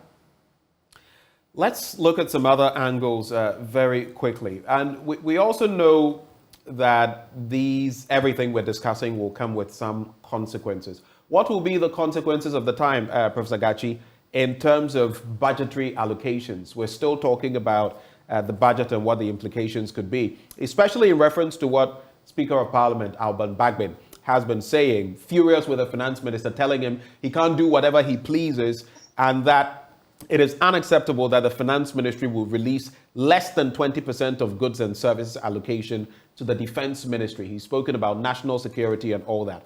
What can we expect from the parliamentary angle to be the consequences of where we are in terms of budgetary allocation? Thank you. Well, I think what is happening is that we present the budget, especially the expenditure side of the budget, but we are not actually releasing funds as indicated in the budget. So at the end of the day, we come out that we have achieved this level of expenditure cut, this level of budget efficiency. That is exactly what is happening. But it seems to me that the speaker was speaking because of the recent development in the area of defense and security, that much more money is needed to execute what the men and women are supposed to do. But to a large extent, that is what the budget is being, that's how the budget is being executed. We've seen, I'm sure you've heard, the situation to do with the special prosecutor and his staff not paid for 16 months. Now we're seeing this, and there could be others. So broadening the prospects in the year 2023, having to go through debt restructuring, having to take the hit that we are taking, though we hope to get an IMF program. Could there be more of same in the coming year? I didn't get your question. So I am saying that on the back of what I just mentioned, allocations to ministries suffering, and already seeing, what has happened in respect of a key organization like the Special Prosecutor's Office. I'm linking that to even this year and budgetary allocation shortfalls that we have seen and cuts in to some extent. Are we likely to see same next year on the back of our economy and the woes we are facing? No, we are likely to see more of that in 2023. And I'm not sure we are going to see about 40% release of funds for goods and services. I'm not also sure we are going to get about 40% of release or allocations made in the budget released by the finance minister in the very sensitive areas, unless with some force for him to realize. Because for him, we present the budget in a particular way, but the way to sustain the execution of the budget is to ensure that some releases are not made to certain sectors of the economy. So that will continue, and that will deepen for 2023. So in other words, ministries, we're going to see a lot more of ministries having to push, maybe in Parliament, make some noise, or if you can attract the eye of the minority or majority leader or the speaker to do this before we'll see some allocations done, basically. Yeah, that is exactly so. But you need to juxtapose that with the strength of the finance minister. I think the finance minister is on his own. If he decides to do something, that is what he would do. So I'm not sure that they will be able to push him so hard. In fact, that is how he has been managing the budget over the years. Except that this time the speaker has spoken relating to the defense ministry. Maybe next time the interior will go, because we have some development in Boku and etc. We are talking about security issues, especially relating to the recent comment by the president. So one will assume that its security is heightened. Maybe other sectors who are not receiving may fall on the speaker to speak for them. But to a large extent, I'm not sure 40% of the budget will be released. A quick question on the back of that. So interesting comment that Ken Ofori-Atta made. He said, quote, importation of food should soon be a thing of the past. I just want both of you to take a quick look at that. We've heard in recent months the president speak about import substitution, corroborated by the finance minister. But how realistic is it, especially when you put it into context? I was speaking just recently about the fact that 80% of poultry farms in Ghana, according to the Poultry Farmers Association, have folded up. The remaining 20% are struggling to survive. In the midst of all that, in the past 5 years, 2017 to 2021, Ghana, with a population of about 31 million, has imported more chicken than any other country on the continent. More than Nigeria with about 206 million. More than Ethiopia with about 115 million. More than countries like Tanzania and South Africa with 59 million plus each. How realistic is that? Again, last year, we brought in tomato seedlings or seeds from Burkina Faso because we tend to go for their tomatoes for a project. That has yielded practically nothing. So this talk from the finance minister that importation of food should soon be a thing of the past, is it realistic, or are we merely tickling ourselves and laughing? I'll start with you, Professor Gachi, then Dr. Isuming, you can take a bite at that, and Bernice will come in. Yeah, I think it's a very important development.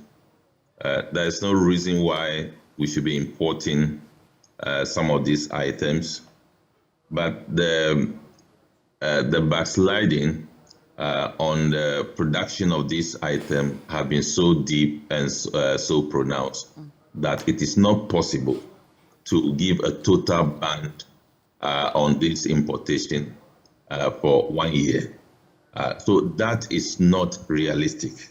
What we should be doing is to provide a targeted scale. For example, what percentage do we want to do this year, and how do we want to execute it? That plan should be to be clearly rolled out. That will be done for other areas that have been covered by the policy. That about rice, the same thing applied to tomatoes, etc. But until that is done, it will remain a wish for us. I also think that the government policy has become possible because the government doesn't want to spend foreign exchange on those things. And as a result of that, they have announced that policy. So it may not be well thought through. But just to give you a reason why we say we are not going to release foreign currency for the importation of some items. So we need to marry the two policies that is going on concurrently. And as I speak, our production is very expensive. We need to do something about that. If not, so we will not be competitive when it comes to poultry, etc. So I believe it's not realistic. We need to target slowly as we go along. Dr. Isuming? Yes, so I think I will largely agree with what my colleague has said. So we cannot suddenly become or stop all our importation overnight. There are several things that need to happen. First, we need to address the challenges with domestic production. The cost of producing in this country are really high. So we need to start from there. And it's not a clever idea to say we are going to ban or stop the importation of some items at a short notice. If you do that, you could end up seeing domestic prices skyrocket. What you do is that you start building the domestic capacity and then give yourself targets.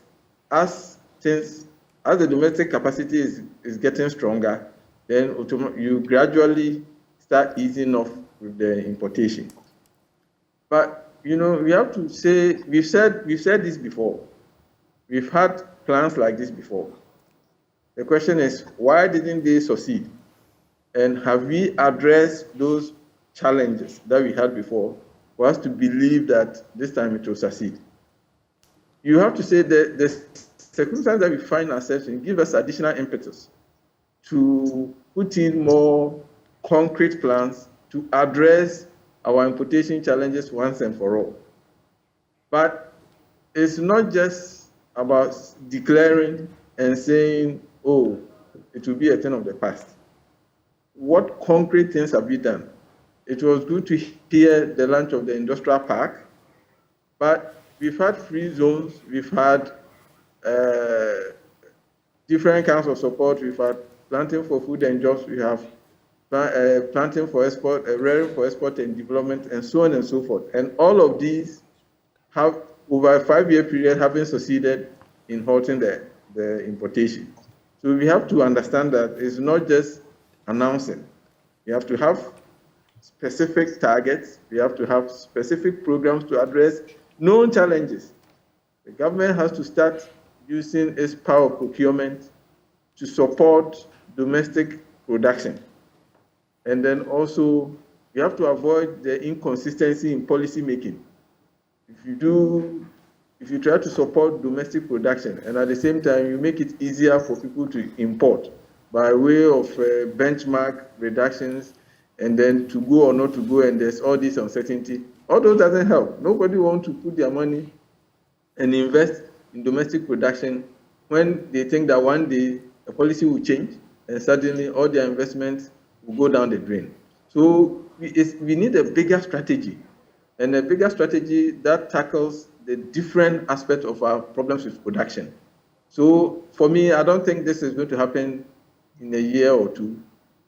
Maybe in a year or two, we'll be able to see some marginal gains, but we have to keep at it, have a good plan and follow it. Right. And eventually, something positive will happen. We've been joined by Edward Karowe. He's General Secretary of the General Agric Workers Union. Good morning to you, Mr. Karowe. Once again, we've heard government tout its plans of reducing importation, encouraging local production of food and agric products here in the country. I spoke to you on Farmers Day. I remember we discussed this quite at length. Since then, have you seen any real commitment to ensuring that all these things being promised by government or being outlined, rather, by government are achieved? Well, let me say good morning to you and to those who are listening to us. I think when you even give promises, you should have basis for the promises. I mean, and since then, what commitment has government done? There's no commitment to agriculture as we speak now.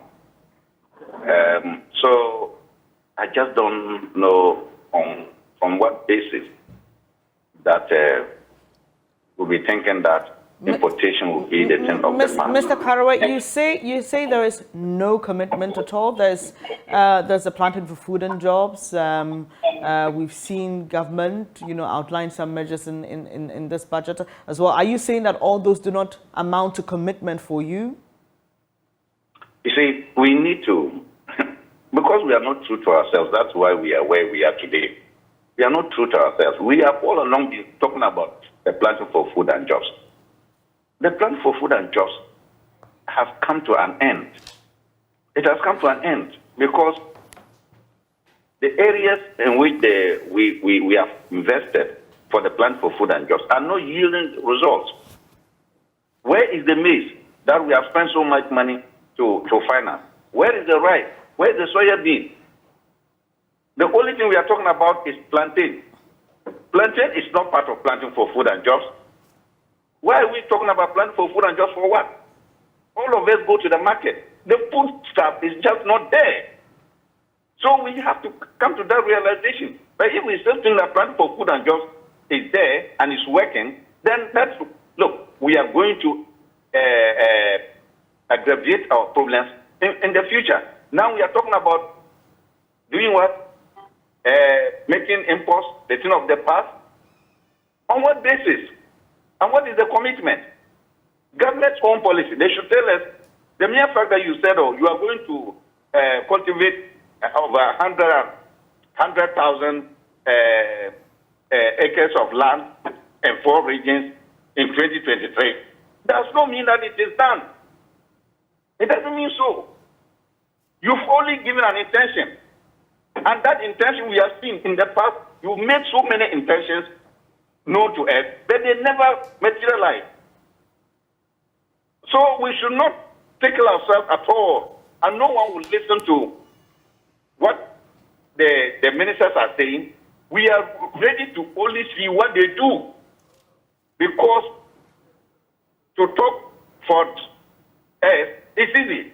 How much does it cost someone to say that, we are not going to import again, we are going to increase production? How much does it cost that person?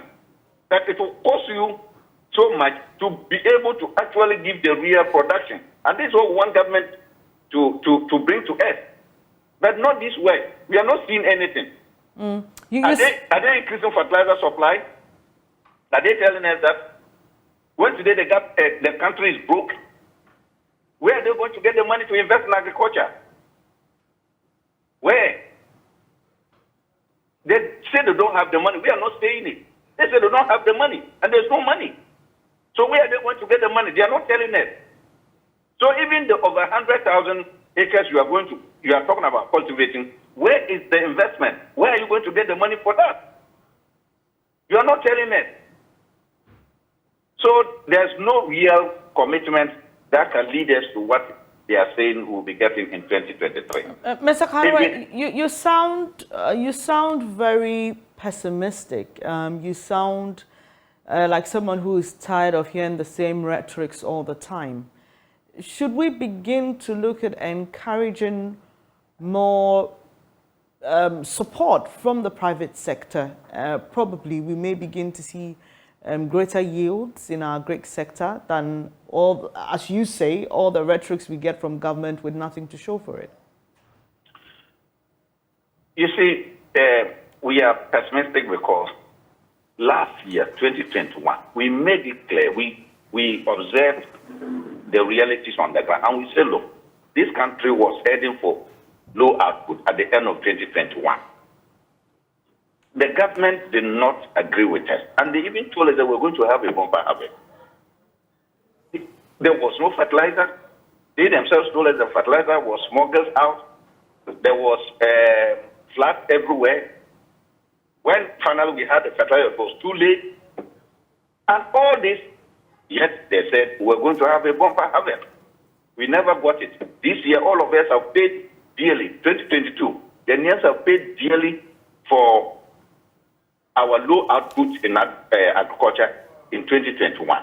So it is when you tell them the realities on the ground and they are saying no. Let me tell you, this year, a bag of maize, which used to sell in the north around 150 Ghana cedis, it is now about 500 Ghana cedis. So tell me, what is going to happen? And we are just exiting the harvesting season. We are now going, next year, we are going into the lean season. What will happen to a bag of maize in February, March, thereabout? So everything is clear. And if they are still saying that, look, the plan for food and jobs is working, of course, who is it working for? It may be working for somebody else, but not for Ghanaians. And sometimes what we say is that it is let the people praise you. Because these are verifiable, tangible results. So if the results are good and prices have come down, and we, those who are talking like this, say that no, the situation is a different way, people will call in and even say no, that is not it. All right, Mr. Karwe, so what is at the heart of this? Is this a policy problem? Is it that we don't have the right policies? Or is it a leadership problem where implementing the policies becomes a problem? What is at the heart of our problem?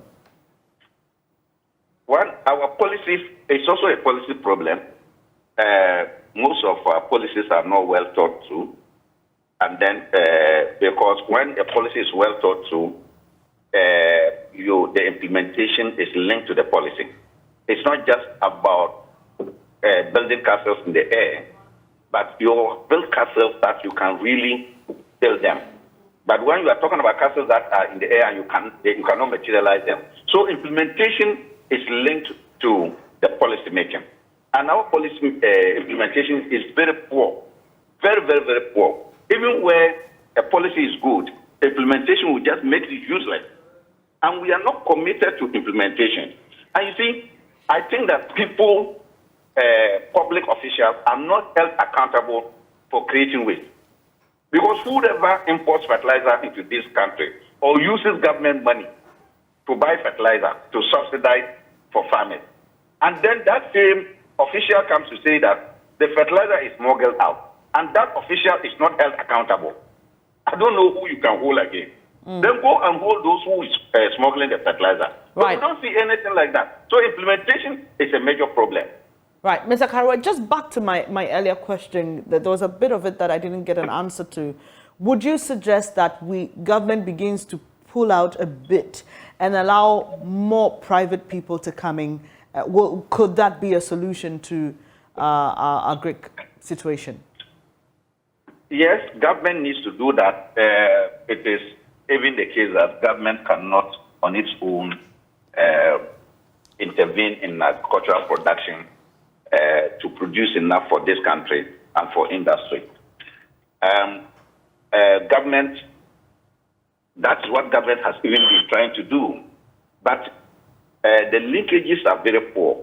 For instance, government said that the free SHS will pick their foodstuffs from the local community. But unfortunately, when it comes to that, we have seen that even the rice that is at the local community, they don't buy from that from those producers. They rather import rice and send to them. We are also aware that they even import sardine and fish and the rest, and do not even buy eggs from the local community. So the linkages, government policy is seeking to rather give room for the private sector to grow. But unfortunately, when it comes to the implementation and ensuring that those linkages are working well, government is found wanting. And that is why, up to now, these good ideas have not come to fruition. Do hold for me, Dr. Karewe. Dr. Yalba is Secretary General of the Trades Union Congress. Thank you, sir, for joining the conversation. Thank you very much for having me. If you could just speak up a little more, I'd be grateful. I'd like to find out from you right off the bat, why are you so averse to the debt exchange program? I pose that question to you because we've had conversations with economists, non-economists, and some people say, listen, your pension funds are secure, your principals are secure. This, in the end, will not affect your pension funds. So why exactly are you so averse to this debt exchange program? Break it down to the understanding of all of us. No, well, you have just said that we don't have any to do what we intend to do because some economists have seen that. Dr. Ba, we're facing a bit of a problem hearing you properly. I don't know whether it's from my end or yours. Because I'm driving. I told the guy who Okay, right. We'd be grateful if you could just park and just speak to us for a few minutes, no more. No, I will not park. I'm going to a very important meeting at the Ministry of Finance now. All right. Okay, it's great you mentioned that because we were just discussing before you joined the program why government hasn't, or it appears government hasn't reached out to you for an engagement considering your opposition to the debt exchange program since it was announced. Is this with regards to the debt exchange program, this meeting you're talking about? And is this the first time you've been called for such a meeting? Yes. So organized labor is meeting Minister for Finance now today at 10 o'clock to discuss the way forward. Right. And has there been any effort from your side to reach government? Because it's been about 3 moving into 4 weeks since you started opposing this. We wrote to government, and our demand was very clear that government should not touch pension funds. And yesterday we got a response from government. And in that response, they said they have extended registration deadline to 30th of December. And so that will allow time for us to talk. So we are going to listen to what they have for us. But as I have said many times, this issue is not something we are going to negotiate. It is not subject to negotiation. It's not negotiable. Pension funds cannot part of this debt. Simple, straightforward. But that's exactly our point, Dr. Ba. Why is it non-negotiable? What is it that makes it non-negotiable? We're in a state as a country where we've been told without something like this, we can't get an IMF deal. Why is it non-negotiable? We don't want the IMF deal. So anything that we can do to even prevent it better for us. But that's not the reason we want to fight. Why we are fighting is because we do not accept that pension funds should be part of such a thing. It is simply morally wrong for you to call on your poor pensioners who are earning 300 Ghana a month to come and pay your debt. And then people who have still sums of company in trading bills are exempted from it. It doesn't make sense to us. And we are going to make sure that this dispute is reversed and reversed completely. So if by 27 we haven't heard anything from it, as I said, we are not going to negotiate today. We are going to hear what government has for us. I hope they will tell us that we have heard pension funds are exempted. As we said, some economists are saying they are not. We don't understand it that way. Let them explain to us that pension funds are not part of it. And then that's the action. Otherwise, they will withdraw our services until pension funds are exempted. So let me just get this clear, Dr. Ba. Are you saying then that though you are going into this meeting, regardless of what happens, your mind is not going to change? You are attending the meeting, yes, but nothing is going to change. You remain where you remain. No, I haven't said that. What I'm saying is that our request, our demand is very, very clear. And we are expecting government in this. Perhaps government wants to meet with us to announce that your demand has been met. Maybe that's what they are calling us. But it's the same thing you're saying. You're basically saying, well, maybe government could tell you that, but they could also tell you, look, these are the reasons we have to do this. What then would be your reaction? I don't know. You let's get there. I expect that you tell us that we have heard you. We have followed all what we have been doing all this time. We have heard your intended strike, and so we want to assure you that pension funds will not be part of this program. If that is the case, then we are all happy. But if that doesn't happen, then we go ahead with that. Doc, so for you, there's no point of compromise if that's what we get. But you said earlier... Negotiation goes with compromise. But I'm telling you that this one is not negotiable. Sure. So you said earlier that you do not want an IMF deal, but we know the current situation of the country. Beyond the IMF deal, how do you think we can get out of this? I don't know. We have elected people to manage this country. Let me tell you, this is person being created. That if IMF doesn't come to rescue Ghana, Ghana will collapse. It's not true. This country will never collapse or will continue because of IMF.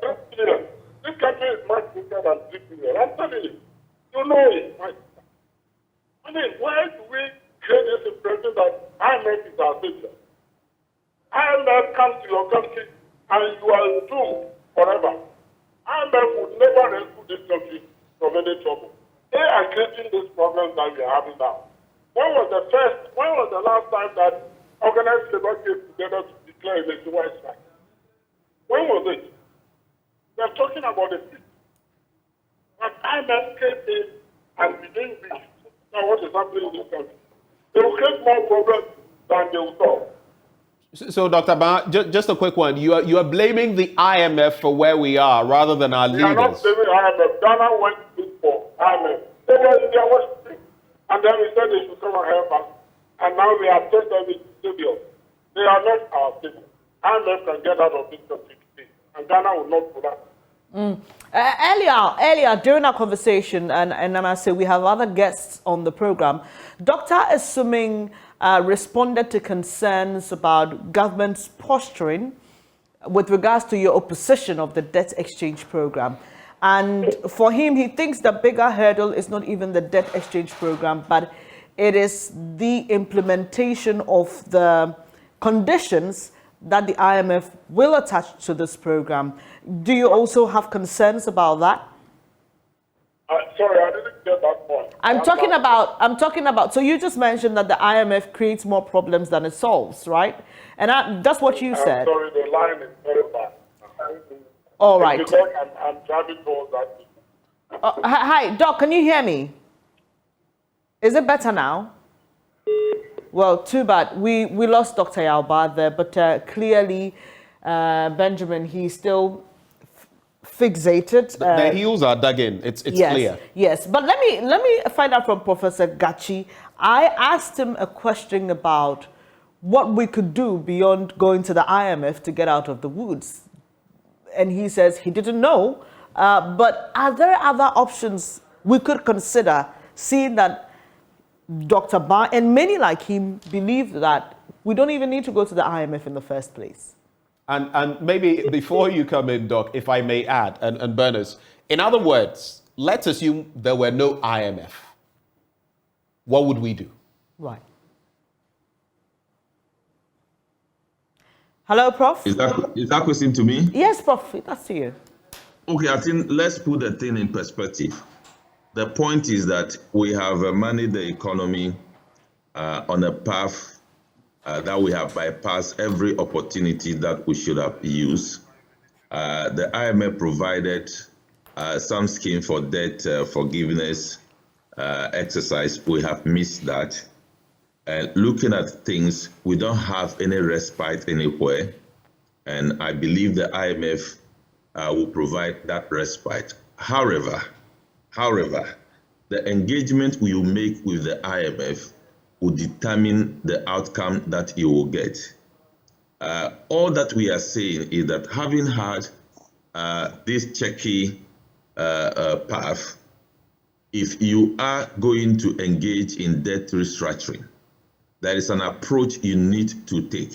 Remember, you are the debtor. You are not the creditor. The decision you take today will have effect today and for the future. So you need to be circumspect to engage the creditors for them to come to an agreement with you. Then you can go ahead to announce. Debt restructuring has been done across the world. This is not the first place debt restructuring is taking place. So that is what we are saying. And in any case, it is not the IMF who has announced in the budget that there will be a freeze on employment. That is our Minister of Finance. It is not the IMF that has announced an increase in VAT. That is our Minister of Finance. So I believe we need to take blame for our destiny. The IMF has helped us over the years. We come out of the program and we'll go back to the same thing. This government has put in place fiscal responsibility law. Within a year, they have violated it. And we have come to this point. So I believe all that we are saying is that, look, engage with the parties involved. The government has refused to do that. And you can't do that in any debt restructuring and go scot-free. Right. The path will be turbulent for you. Prof, I mean, we're wrapping up shortly, but I've just got about 2 questions for you.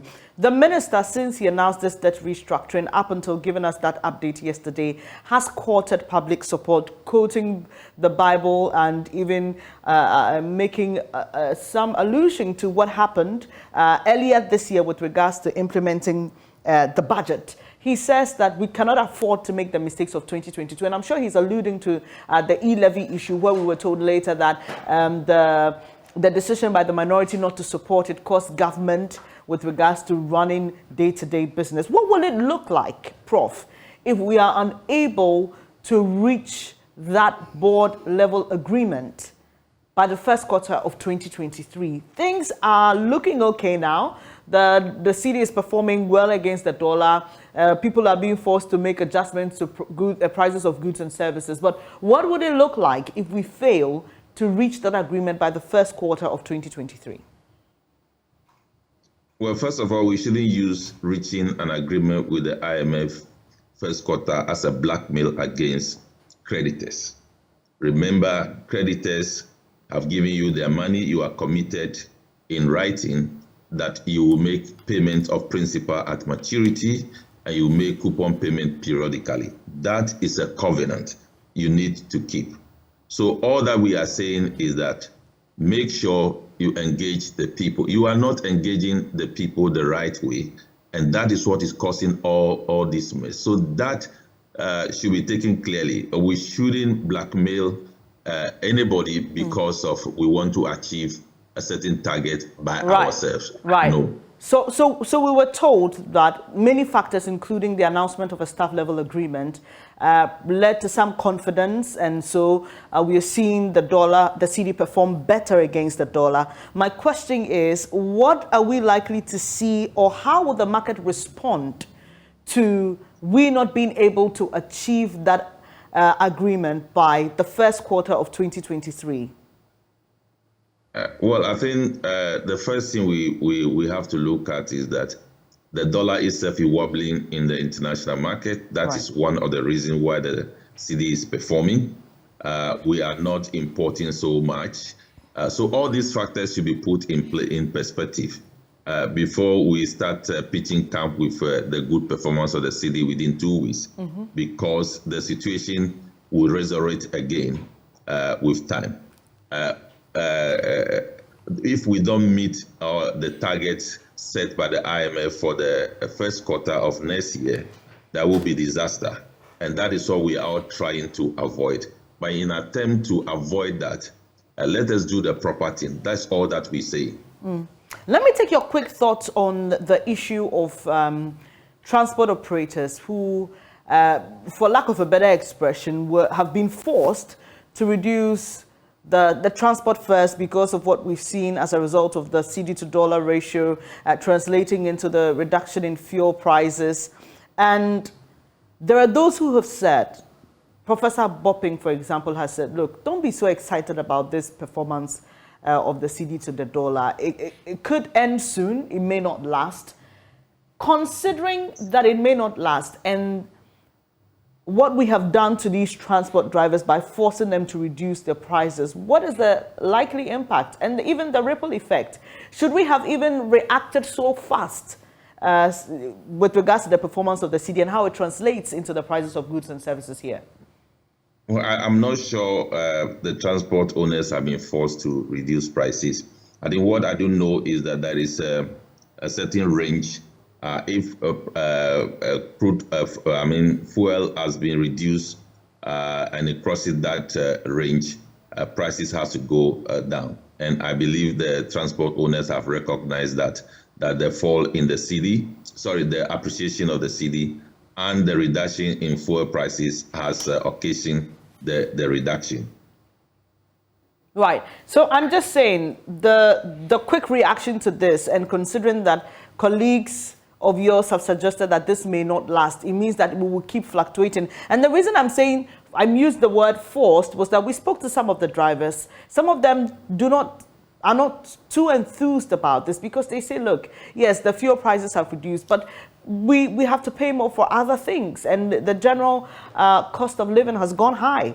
So this is almost like we are suffering for it, whereas the woman in the market doesn't necessarily have to reduce her prices. I think we all know that this will surge up again. This is not driven by any real fundamentals of the economy. And for that matter, nobody should expect that this is something that has come to stay. Things will change again. Of course, yesterday, the cedi depreciated by about 8% or so. I do know that yesterday some dollars were sent to Makola. They finished in no time. So demand is surging. Let us also remember that people will now be thinking that this is the right time to buy dollar, and that will also give some demand strength, and that may be pushing the cedi up again. So it is never a lasting solution for the cedi. It is not driven by fundamentals. It is not driven by production. It is not driven by any serious policy implementation. Let's take your wrap-up comments, gentlemen. Dr. Suming, Professor Gachi, and Dr. Karewe.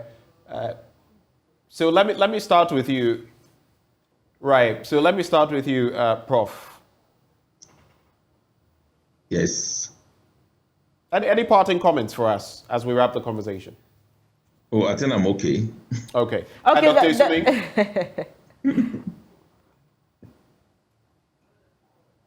Yes, I think, I'll just say that we are in difficult times. Let us talk, let us engage, and let's not pretend that all our solutions are in the heads of just a few people. We should engage, and especially when you are going to bring something that is painful for others, the least you should do is to listen to them and try to assuage their fears. So I hope that that's what we are going to do going forward. All right. Thank you so much, Dr. Patrick Suming. He is with the University of Ghana Business School. We also have Professor John Gachi, Dean of the UCC School of Business. At a point, we also had Dr. Yao Ban, General Secretary of the TUC, and we also had, joining the conversation, Edward Karewe, who is with the Agricultural Workers Union. Very interesting discussion we've had this morning, Benjamin, I must say. But you know, while it's important to talk every day about the things that matter to us, we also need to point out to you that water is life. Yes, it is. It regulates your body temperature and keeps you alive and kicking. Awake is premium purified water treated through a strict purification process to ensure that every bottle on the market refreshes you better. We have the perfect sizes for all occasions: 330 ml and 500 ml bottles to fit your pockets and bags, 750 ml for the heavy drinkers, and 1.5 liters for those who always want more. We've also introduced our special 19-liter jar for offices and homes. Now you just need to stay awake with Awake Purified Drinking Water wherever you go. Come on, grab a bottle of Awake water and get quality hydration.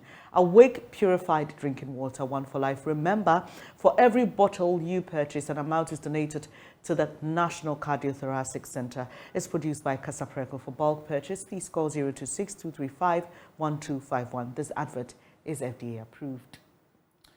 Well, on that note, we take a bit of a breather and we'll return with more action as we engage the Ghana Revenue Authority. It has retrieved over $93 million and 421 million Ghana cedis from multinational companies and local companies operating in the country through its Informant Reward Scheme. What is it about the scheme? Why has it been so successful? More on that after the break.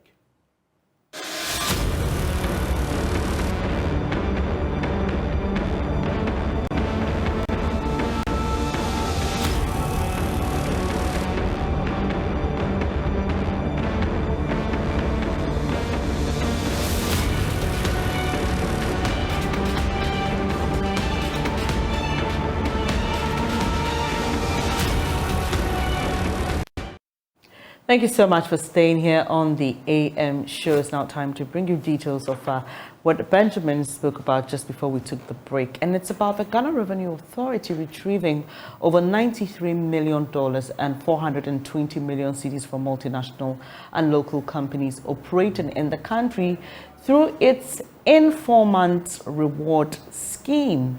Now, these were taxes that the country could have lost as a result of the firm's unwillingness to pay their taxes. These were uncovered through the GRA's Informant application system. This morning, we've been joined by Wisdom Kofi Heto. He's acting head of intelligence at the GRA. Good to have you here. Good morning to you. And it's really exciting when you hear the gains the GRA is making with regards to persons who want to take advantage and not pay what is due the state. Tell us more about this Informant scheme. Yeah, thank you, Bernice. This Informant scheme is a review one. We used to have it in place, but not very attractive. So many people want to profile information, but they may turn it away when you mention the amount involved to them. So this has been reviewed. So we've categorized them. So when you bring information, that leads to recovery of tax revenue, which would have been lost, then we will give you some award. We have various categories. When the amount is below 2.5 million Ghana cedis, right, then we'll give you 25% of the interest or the penalty involved, but this is capped at 25,000 cedis. When it is above 2.5 million, then we'll give you 1% of total recovery, and this is also pegged at 250 Ghana cedis.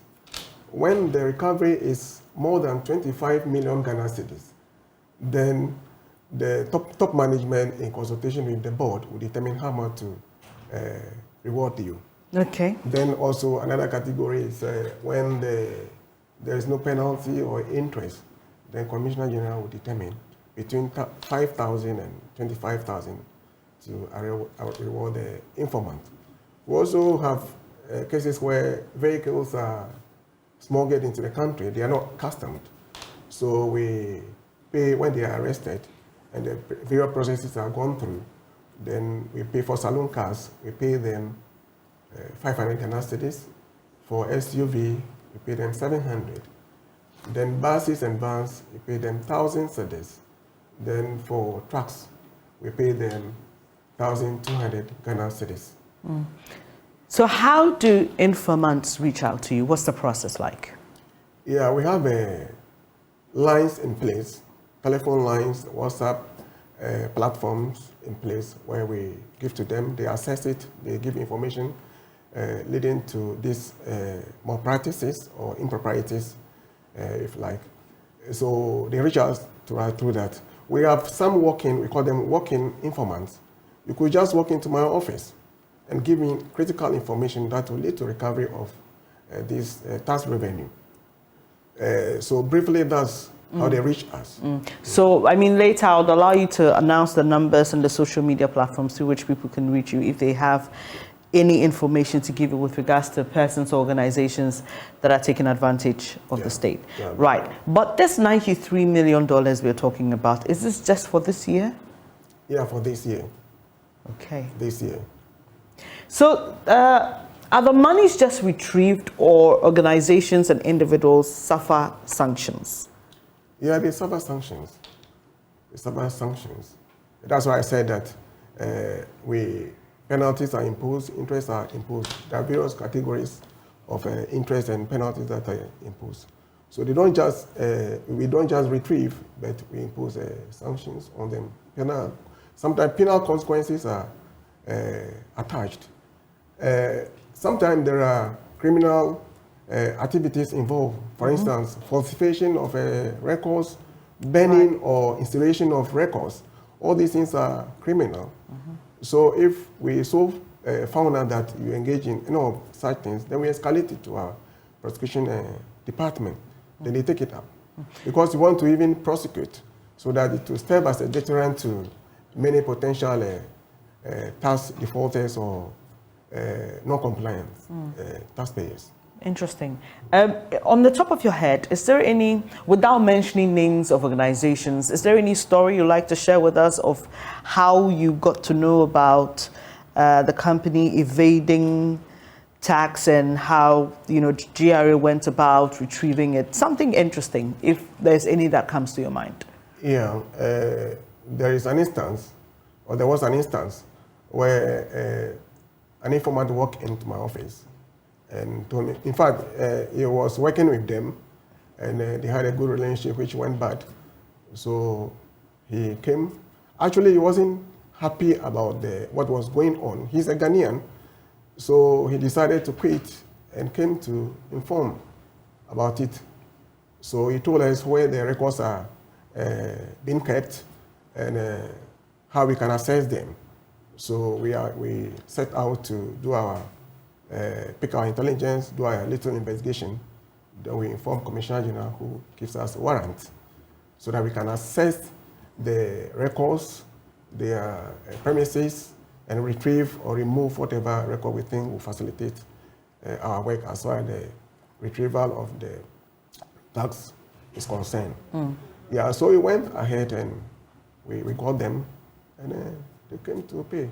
Right. So what exactly were they doing? How were they, what exactly about the records for instance, led to they not paying the right taxes?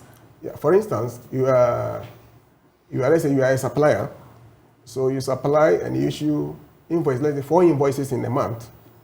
So let's say one invoice is for 1 million.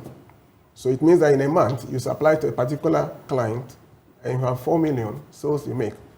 But they will declare only 1 million. So under declaration. That's right, under declaration. So they pay for only 1 million. They pay tax on only 1 million. The rest, 3 million, is lost. So when this was revealed to us, we set out to retrieve the data, and at the end of the day, we were able to establish the liability, and they came to pay. I see the GRA has started a major digitization drive where we now have the EVAT, the e-clearance certificate. In conversation with the GRA and its officials, we understand that some of these, or going digital, is basically to address some of these concerns with records and under declarations and all that. So will this scheme will it still be relevant, seeing that you're trying to deal with all those loopholes that organizations and individuals take advantage of? Will the scheme still be necessary, or will it still run? Yeah, it's still necessary. In fact, it's not all taxpayers who are hooked onto this platform yet now. Even with this new platform, the VAT platform, I had a call from a tax or a customer who went to one of the shops to buy. Then he called that, okay, when our men were there, then they were operating with what we gave them. They immediately left, then they reverted. So I quickly invited them to my office. Then they came. But apparently, they were having some teething challenges. So through the conversation, they showed me the conversation that they had with our team and all that. So I was convinced that yes, they really had challenges. That was why. So with this, even those who want to still manipulate this one will still be on their heels. Interesting. So this particular policy runs under the Intelligence Department of the GRA, right? Yeah, we have an Ethics and Good Governance Department. Okay. Under it, we have Intelligence Investigations, Anti-Money Laundering, and also Internal Affairs. So, Intelligence Unit under the Ethics and Good Governance Department, we handle it now, but we escalate it. I mean, we don't handle it alone. We work together with investigation, we work together with Internal Affairs, with Anti-Money Laundering. So together, we're able to realize tax revenue that could have been lost. It's very interesting. When you said money laundering, I had a lot of ideas running through my mind because there have been concerns about certain people or groups of people who flaunt a lot of money in the country without any recognizable profession per se. Can people also, I like the smile on your face, can people also call you, Mr. Heto, or the GRA and say, look, there's this gentleman who lives in my area. He drives flashy cars. I'm not sure what work he does. Can the GRA look into that? Does that fall within your purview? Yeah, it does. But we'll give that information to the Anti-Money Laundering Unit, and they will follow up. Right. I can tell you that we have similar complaints coming. Okay. And we follow through. I can share with you that there was a time, we have a bilateral agreement with some countries. So when you go out, you are compelled to declare whatever money you are bringing into their country, which they don't, or they fail to declare here, or by some means they don't declare all.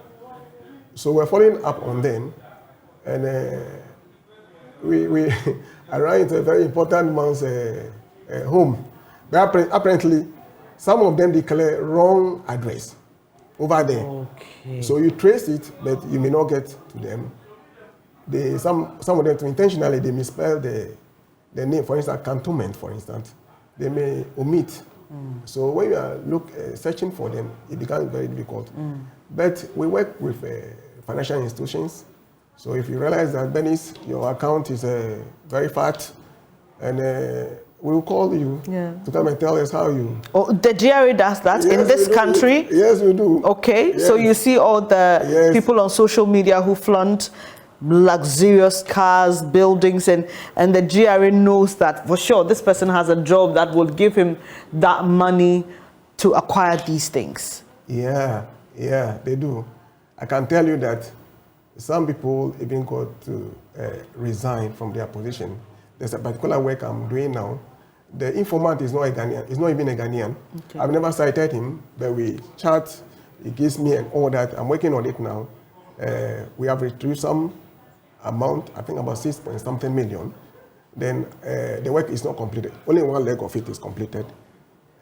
So I learned the legal officer has resigned because apparently some of the things that they were doing were outside his purview. He didn't know until I invited him to my office, and during the interrogation, at a point, he decided not to speak because he looked so stupid that as a legal officer, he should allow, or he couldn't have had control over those things. Right. So yes, we do it. We invite people You are driving a very expensive car now, and we want you to just explain to us how you came by that money. Have you accounted for I'm actually surprised to know that GRA does that because, okay, so what we are discussing today is the Informant scheme by the GRA, the Informant Award scheme, where they give you some money for informing them about tax evasion, suspicions of organizations or individuals who may be ripping the state of what is due it. And we all know that revenue is very important to development, and it's important that we support the GRA to realize the needed amount, because sometimes it's not just about raising revenue. Is it enough to take us to the place where we want to be? So, Mr. Heto, I'll just give you the opportunity to announce the phone lines, or yeah, you could go ahead. The phone lines or any of the platforms that we can report persons we work for or persons we work with who may be evading tax. And you know, we've outlined what you stand to benefit as a result of this bold step. So Mr. Heto will just run us through the numbers to call and the platforms to visit. Yeah. So we have a toll-free line of 080-800-900-110. 80-800-900-110. Then we have another one, 020-926-7049. 020-926-7049. Then another is 020-926-7048. Then you can also reach us on our website, www.gra.gov.gh. www.gra.gov.gh. And also our email address, info@gra.com. info@gra.com. So these are channels you can reach out through. Right. Is there anything you'd like to say about the Informant Reward Scheme as we wrap up the conversation? Yeah, I just want to inform the general public that tax payment is the way countries develop, and we can do our bit.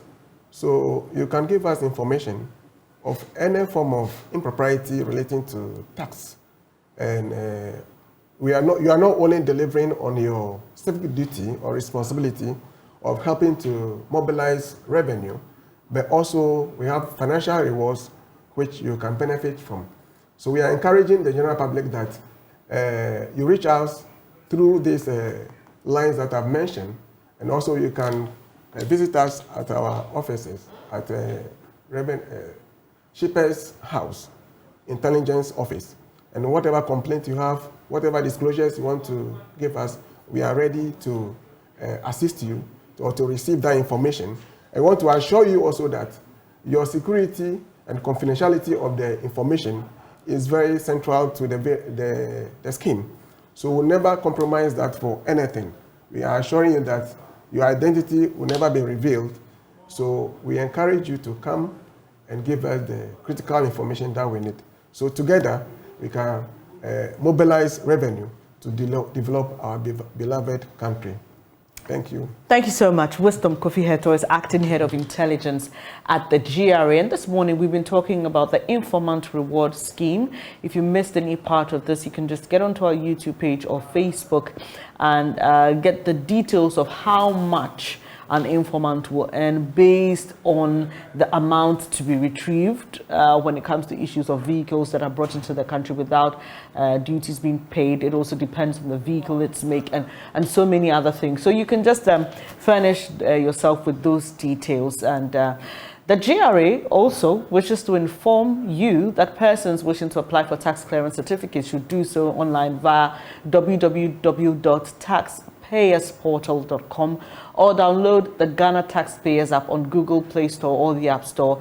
Applicants who visit the taxpayer service centers will be assisted by officers of the authority to apply. Applicants are also required to indicate the taxpayer identification number tin of the institution or organization requesting the certificate so that they can receive a copy. Applicants should take note and be guided accordingly. Kindly contact GRA's toll-free number 0800 900 110 or via these WhatsApp numbers 055 299 0000 or 0200631664 or send an email to gra.gov.gh for further enquiries. There's more news coming from the GRA, and this is with regards to the general public, especially persons who would want to get the VAT. Now, GRA wants you to know that the Domestic Tax Revenue Division has commenced the implementation of an electronic invoicing system of VAT, referred to as EVAT. It involves integrating the invoicing systems of VAT registered taxpayers to the Commissioner General's invoicing system. Again, kindly contact the GRA's toll-free 0800 900 110 or via WhatsApp on 055 299 0000 or 0200631664 for further enquiries. Well, this morning on the show, we've been talking about that update delivered by the Finance Minister. We've been getting some expert analysis, and we have been having discussions as well on some of the key pointers raised there. Is our goal of getting a deal by first quarter of 2023 realistic? If we don't get it, what happens? We've also been speaking to the TUC, and it was revealed here on our show that the TUC is going into a meeting with the Finance Ministry on the debt restructuring program. Interesting to see how that will end. But do stay with us. We get interactive with you right after this.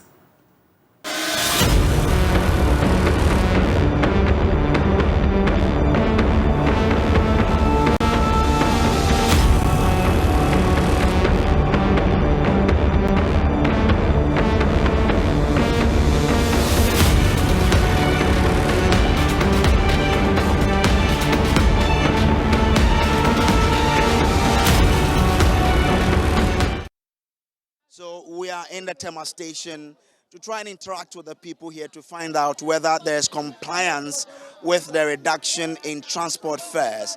Let's try and speak to passengers who are traveling to get their mood fares, and then we can speak to some of the drivers here as well. When I was coming, I paid the same fare as they are taking, 7 cedi 20 pesos.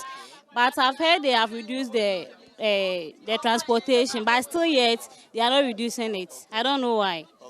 So what's your expectation once you are going back? Are you expecting to pay same, or you see some reduction? I'm not sure I will pay the same thing because they are saying now that they will reduce it. So let's see. So that's it. Let me try and engage the young man as well. I don't know what is going on.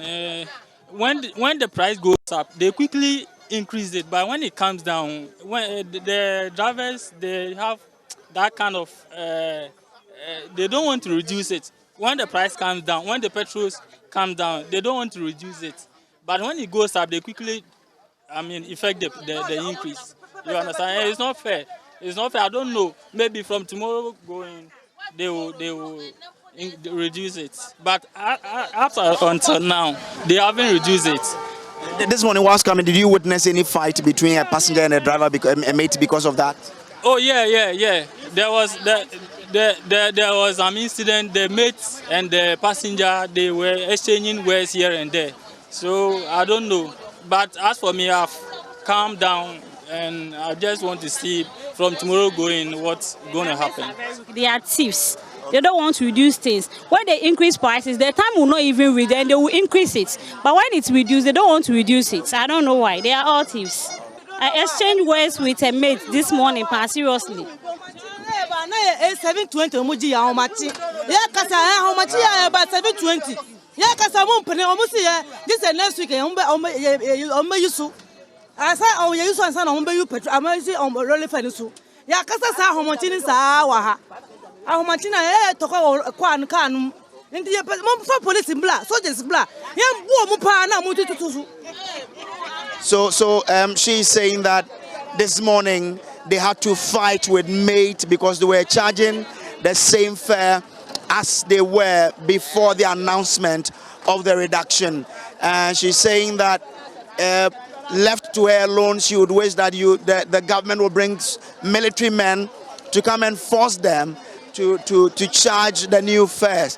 What I'm trying to tell, they need to reduce it, because right now, if there's first time, they will increase it. The same day now, they will increase it. So as soon as it's possible, they should increase it. They should deduct it and let go free. That's my way. Chief, when you were coming this morning, did you see any reduction in terms of your transport fare? No. No, I came this afternoon. Yes. You paid the same old fare? Yes, please. This afternoon, what time? It was around 1 o'clock. And you still paid the same fare as you paid last week? Yes. For you this morning, but there are some who say they have experienced a reduction in the fares. This morning, we've been joined by Samuel Amwa, PRO of the GPR, to you for a quick conversation on this. Good morning to you, and thank you for joining us. Last week, we engaged you here on the show, and just as you said, we've seen a reduction in the prices. There are some of your drivers, though, who feel like they're being pressured to do this. They talk about the cost of brake fluids, for example, and other components of vehicles that they have to purchase, quite often. And they say those haven't reduced. They say, for example, you don't force the market woman to reduce the cost of her items, but you force us just because, fuel has reduced. How do you react to that? Do your people have an understanding that the prices must reflect what is at the pumps? Yeah, thank you very much. Let me say good morning to your viewers. What is happening is, yes, we had an agreement with the Transport Ministry that we are reducing our transport fares by 15.3%. And what happened was that just after the agreement, we signed a communique. And then also, as GPRTU, we arrange the fare as to how much the reduction will go. Then we wrote a circular, then we distributed the circular to all our various regions, down to the branches and the local. And then we asked them to do so. And then we also asked them to start this reduction from yesterday, 19th December. So that was exactly what we did. But then yesterday we had some little challenges, some calls from other places that some of the drivers are not complying, that they are not complying. So straight away, we also did a follow-up, then we make sure that they were complying. But there are some calls that we also received, and we find out that most of the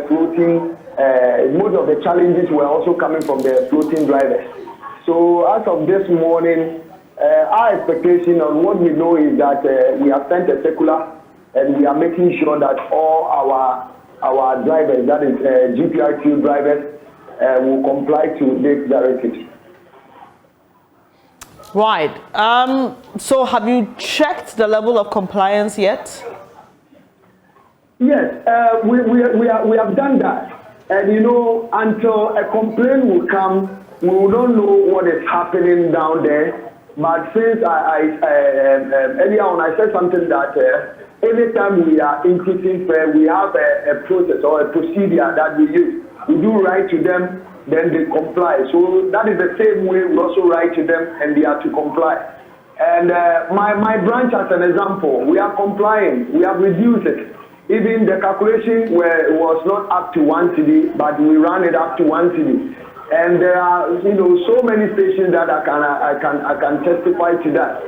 So if there are complaining coming, there is still some complaining coming.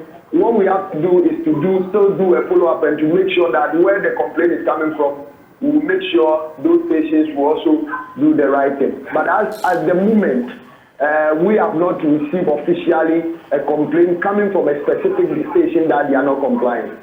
Right. So this new calculations that you made, like I mentioned earlier, there are some of your members and some drivers who are worried about the cost of other components of their vehicles they have to purchase, and they say those haven't reduced.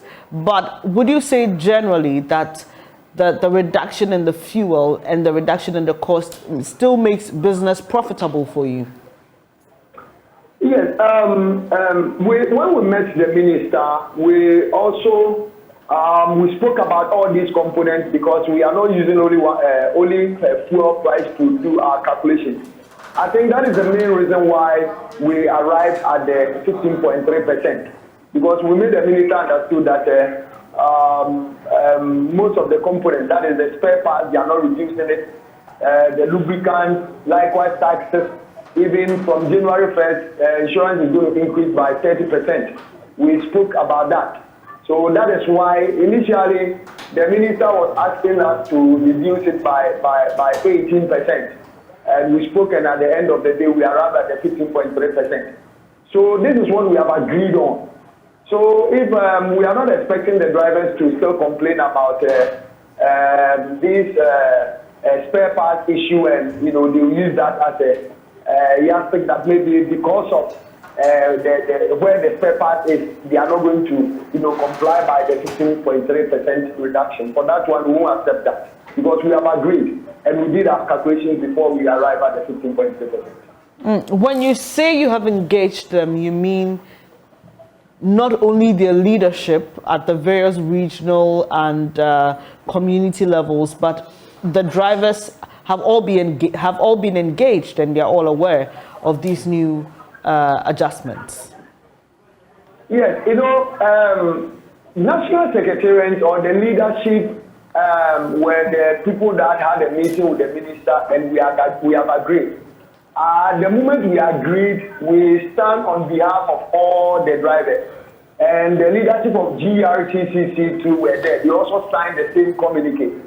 We can't call all the drivers to a meeting, but what we do is, straight away we send circular to all our regions. Then we order the regions to also write letters or to send the same circular down to our branches and the local, making sure that we arrange the fare. We arrange everything on paper. Like maybe previously you were charging this and now you are supposed to charge this. We did all those calculations and we sent to them. And we asked them to, ask the drivers that are working under them to go strictly by them.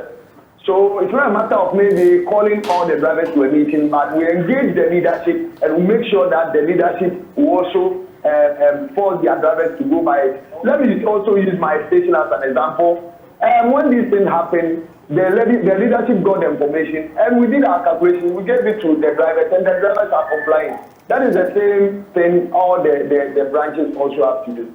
So what can someone do if they bought a vehicle from a station?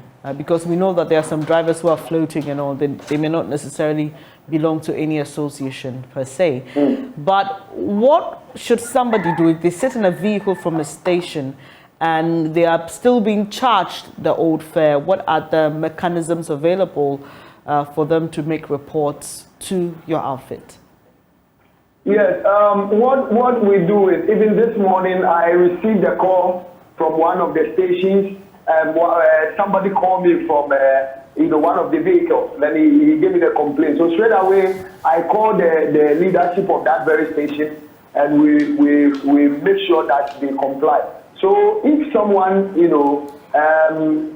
board a vehicle from a station and they are still charging the old fare, they can call we the communicators, or they can send the information to their station or their branches, or maybe through you media. When you guys get this information, you send it down to us, and then we make sure that we do the correction.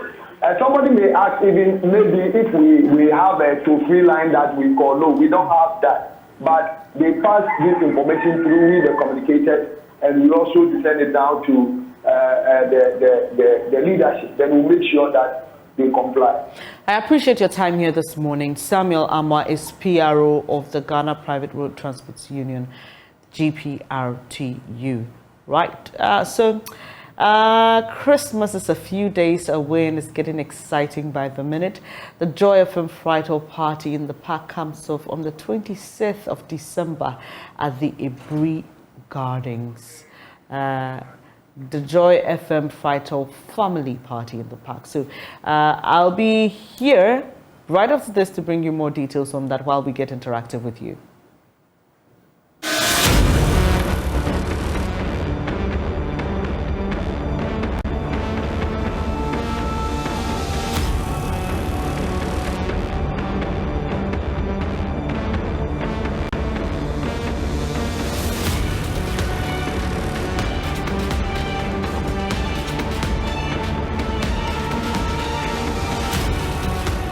It's 4 days to Christmas. Can you feel it already? Well, I can. It's exciting here for us at Joy FM, and that's why we want you to join in the fun. Joy FM and Frital are bringing you the family party in the park on the 26th of December. It's a holiday, no excuses, at Ebri Garden. So joining us is David Max Fuga, General Manager, Sales and Customer Service, to tell us more about the event. Good morning to you. Good morning. We call him Max Fuga, so please just permit me to call him that and skip the David. Oh, yeah. So we do this. You know, this is a tradition for us here at Joy FM. But this year, there's an exciting addition to it. Tell us more about it. Yes. You know, in church, we say that the family that prays together stays together. Okay. So we believe that the family that bonds together stays united. So that's why we created this platform for people who have been busy throughout the year. Yeah. To have at least set one day aside to bond with the family. The family support system is the basic thing that keeps us going. I've always said that in these times, so in these trying times, the family has always been there for us, but we've never had time for the family.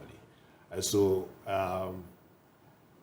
on 26, we want to provide a platform for people to have the opportunity to bond with the family. So this year, it will take place at the Ebri Botanical Gardens. This is the second time we are going to Ebri. I was there yesterday to do the recce, and it's a solid place. We have access to the full place. And so last year the numbers were extremely huge, but then I can assure you that this year it will be bigger and better. The exciting things we've introduced this year is that we've noticed that sometimes the fathers come, they drop off the kids, and the family, okay, let me put it, they drop out the family, their wives and kids, and then they drive off. Yeah. And we've noticed that it's because maybe we've not created an opportunity for them. And so this year, we are creating an opportunity for them. We call it the beer village, the mid village, and the high life village. And so we are creating that corner for them where they can have fun.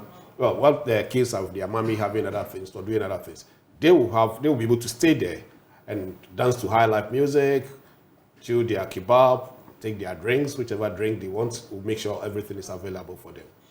And also we've introduced some live performances this year.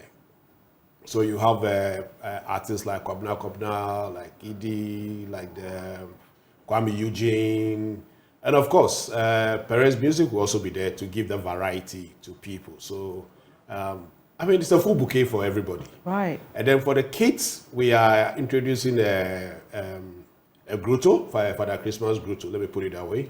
And they'll be giving away a lot of freebies to the kids who come around. So a lot of excitement, a lot of fun is expected on the 26th of December at the Ebri Botanical Gardens. All right, so what's the paid for event? How do we get access to the platform that is being created by Joy FM? Well, the rate is just 100 cedis. Oh, that's fair. Yeah, a family of 6. So for a family of 6? Yes, divide 100 by 6. You know that per head. Okay, so if you're like me that has a family that doesn't make up the number, you can find another family and come together. Maybe you are just two, mother or a husband, wife, and a child. So then you have a slot for 3 extra people. You can add somebody to it. It's a family of 6. This is a family of 6, and then nobody's there to check if this is your auntie's father's brothers. You know, Ghana. You can bring your grandchildren. We are all family, you know, in Ghana, how we do it. So please just come along, come and have fun. Your favorite presenters will also be there. Yeah. You can come, bond, interact with us, and it will be exciting, really. It's at Ebri Botanical Gardens. And, you know, it's also, I love the venue because, Max, you know, I just came from Akosombo, and there's just the beautiful scenery. Just driving up that, you know what I mean? Just driving up that Ebri, you know, just driving up the mountain is therapeutic enough for you. So we just want you to do this for the family. And, you know, like Max said, here at Joy FM, we are really family-centered, and it's at the heart of everything we do. And that's why we want you to come with your family and join the bigger family. so that we can all have fun this Christmas. And the fathers, please don't come and drop the kids and mommy off. We want to see you there. Yeah, that's why we've created a place for you. So, Max, any other thing you'd like us to know? Unfortunately, we are running out of tickets. And so those who want to buy should quickly call the front desk of Joy FM and then reserve their tickets. They can also call my personal number. I mean, if between today and tomorrow, 0267 551155. Otherwise, call the front desk of Joy FM and then purchase the tickets. And at least, I'm sure by the 25th of December, all the tickets will have been sold because we will not sell tickets at the gates. Okay. Because we want to really plan to receive our guests and deliver an experience that will never be forgotten. So this is more like a picnic. So you come with your own food, right? Yes, you come with your own food. Yeah, there will be some vendors there to sell food, but you come with your own food. Come with a mattress, come with a mat. We just want that family. Just like a picnic, exactly. Like a proper picnic at the park. We'll provide the music, we'll provide all the entertainment things, but we'll provide umbrellas, we'll provide tables, we'll provide chairs. But come with mat, come with mattress, come with food and everything. Just have that bonding with your family, interact with your family, have that conversation. Let the kids play, let daddy and mommy have their conversations, let them resolve issues from the home. We want to create that platform for all this to be done on 26th of December. Right, and you know that you're safe with us. For those of you who are concerned about security, we do everything down to the letter, so you know you're safe. And the Abu Botanical Garden itself is quite a well-secured place, so we will keep you protected on the 26th as you join us, have this exciting family party in the park. Thank you once again. David Maxfuga is General Manager, Sales and Customer Service here at Joy. And the Joy FM Family Party in the Park is sponsored by Frital Sunflower Cooking Oil. Enjoy the goodness in tasty meals. Fortune Rice, always on point, just like mom. Allianz Life Insurance, we secure your future. Syntex Tank, a strong, a tough, and supported by ATL, bringing fabrics to life. Mobile Doctors GH, the doctor at your home. Ghana AIDS Commission, condomless sex is risky if it's on. If it's not on, it's definitely not in. And Kua Mixture, the medicine that works. Joy FM Family Party in the Park, your #1 family outdoor event. For tickets and reservations, please call 054-010-16466. Okay, right about now, Benjamin Akakpo will join me, and we take your quick thoughts and comments on the major issues we've been discussing so far. To stay. Thank you so much.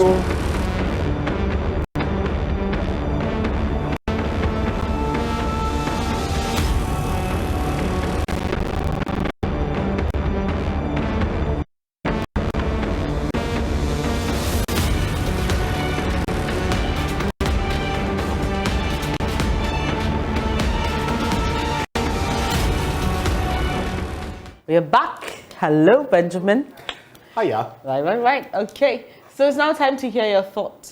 We are really excited for you to share them with us. The numbers to call? 0302-211-691. 0302-211-691. Share your thoughts with us. And just before coming back, I was interacting with someone who was saying that, look, the fare she had paid yesterday from the same spot was different today. So 8 cedis 50 pesos, what she was paying before this 15.3% decrease. And yesterday she paid 7 cedis. Today she paid 7 cedis 50 pesos. So it appears they're still trying to find I don't know, some base rate, the 15.3%. Yeah, you're right. And I think it would take some time for it to stabilize. Yeah. And so let's just give them a little more time to see the adjustments. So we have that to talk about. We've also been talking about the GRA, and we're talking as you were having that conversation. Charlie, very interesting. If you blow the whistle on some of these cases and the sums of money they are recouping, you can get some good money for yourself. Yeah, so you can make yourself an official informant of the GRA. Abindao joins us via the phone lines. Hello, Abindao. Yeah, good morning. How are you doing? We are doing well. The way you've started smiling already. But Abindao, are you in Tamale today? Because yeah. Please, kindly give Akakpo a buzzer for me. Because okay, why? Yeah, because today you praised her shift, so that's why I'm saying she should give you a bonus. Oh, you praised my... Yeah, but you know what?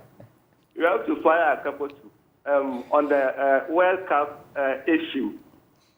Yeah, because Akakpo was more or less against Argentina but supporting France. But after all, Messi and Argentina won. So, I was really thinking about you when the game was going on, and it was 2-0, and then in the dying minutes of the 90 minutes. After the 80th minute, they managed to equalize. And I was like, okay, now you're giving me some hope for Benjamin. Because I anticipated this morning. And then there was a third goal, and then there was a penalty. I was like, oh, this is good. This is good for Benjamin. And then I think it was the substitutions, you know. Yeah. Because if you had Giroud and the other people. Messi is the greatest all the time. All right, I've been down. Thank you for sharing your thoughts. We thank you for sharing those opinions. We hear you. But it was telling when Griezmann and Giroud were taken out, the new players. But I think the French team did extremely well. Look, they didn't have N'Golo, they didn't have Benzema, they didn't have many of the key starting, like they didn't have Pogba, who won the World Cup 4 years ago. And so I think that it just shows how formidable they are as a team. I mean, mentally, physically. I think they did great. I think they did too. Lots of youngsters in the team. And for me, probably the best player currently, Kylian Mbappe. I mean, he's fantastic. I'm just excited when young people are able to do amazing things. And I'm excited for him. Yeah. And guess whom he's grown up looking up to? Yeah, Cristiano Ronaldo. Well, Who all else? right. Bawa is joining us from WA. Hello, Bawa. Let's hear you. Please share your thoughts with us. You know, good morning. Good morning. I'm saying hi from WA. Right. I don't understand why we have to change. You understand? With respect to price hike.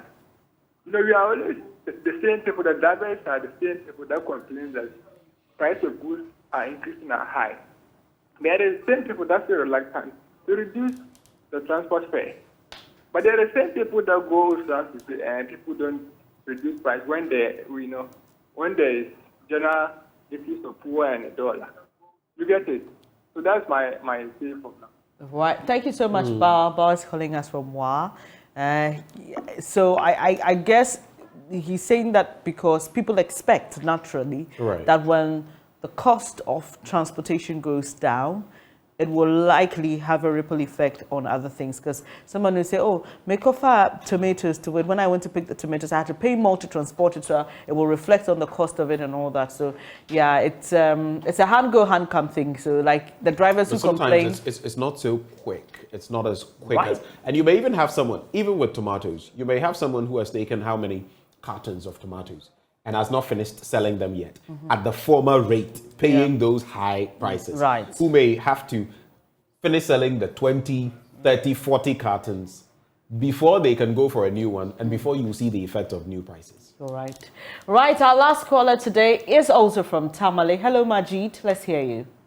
Yes, good morning. My name is Majid from Tamale. And yes, hello. Majid, please go ahead. Yes, I said my name is Majid from Tamale, and I wanted to contribute to the program. And I think I'm on the same page with Benjamin. Also against Argentina winning, largely because of Messi has become a favorite for everybody, including the officials. But no problem, we lost. But it's on a good. Including who? He says Messi. Did you say I am a fan of Messi? Hello. Okay, well, I'm not a fan of Messi, so, I mean, I love football, but I need to say that I'm not a fan of Messi. But, you know, another thing that was curious for me, Benjamin, was what the organizers of the event had to say prior to that game. I saw a quote. So I want to say a word with them. Yes, I wanted to make... Hello? So I guess your problem is you are listening to us on your TV set instead of your phone, so... It's causing delayed terrible delay, so it's not. I think I can still go ahead and make this. Just go ahead. We have some 30 seconds. Go ahead. I wanted to share some views on the GRA thing.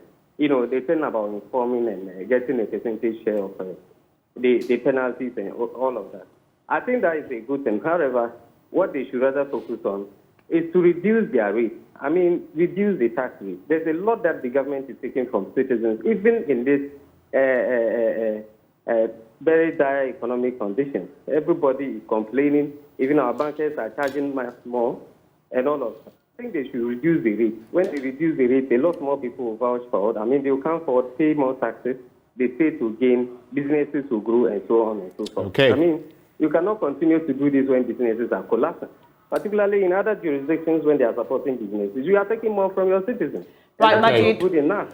Thank you. Point well noted. So that more people, register to pay taxes and so on. Sorry, Majid, we run out of time. Sorry, it appears we are rushing you there. But Benjamin, I didn't even know he was on the line. I thought he had ended on the football note. So sorry about that, Majid. Yeah. So Benjamin, so like I was saying, it was just curious for me because organizers, I read a quote where they were saying that it would be good to see Messi lift the trophy, blah blah blah blah. All of this appeared orchestrated, and that's one of my problems, Bernice, with this. First of all, Dude won 3 Ballon d'Ors that were questionable, and now, in the World Cup, FIFA, UEFA, the whole thing. It's over time. So do you know what I asked myself? If another country had won, would the person have been draped in their? I never get to. That's whatever they put on. I can't remember the name. I mean, we are not averse to Messi, but the point is, the footballing world has been so skewed over a while. I don't think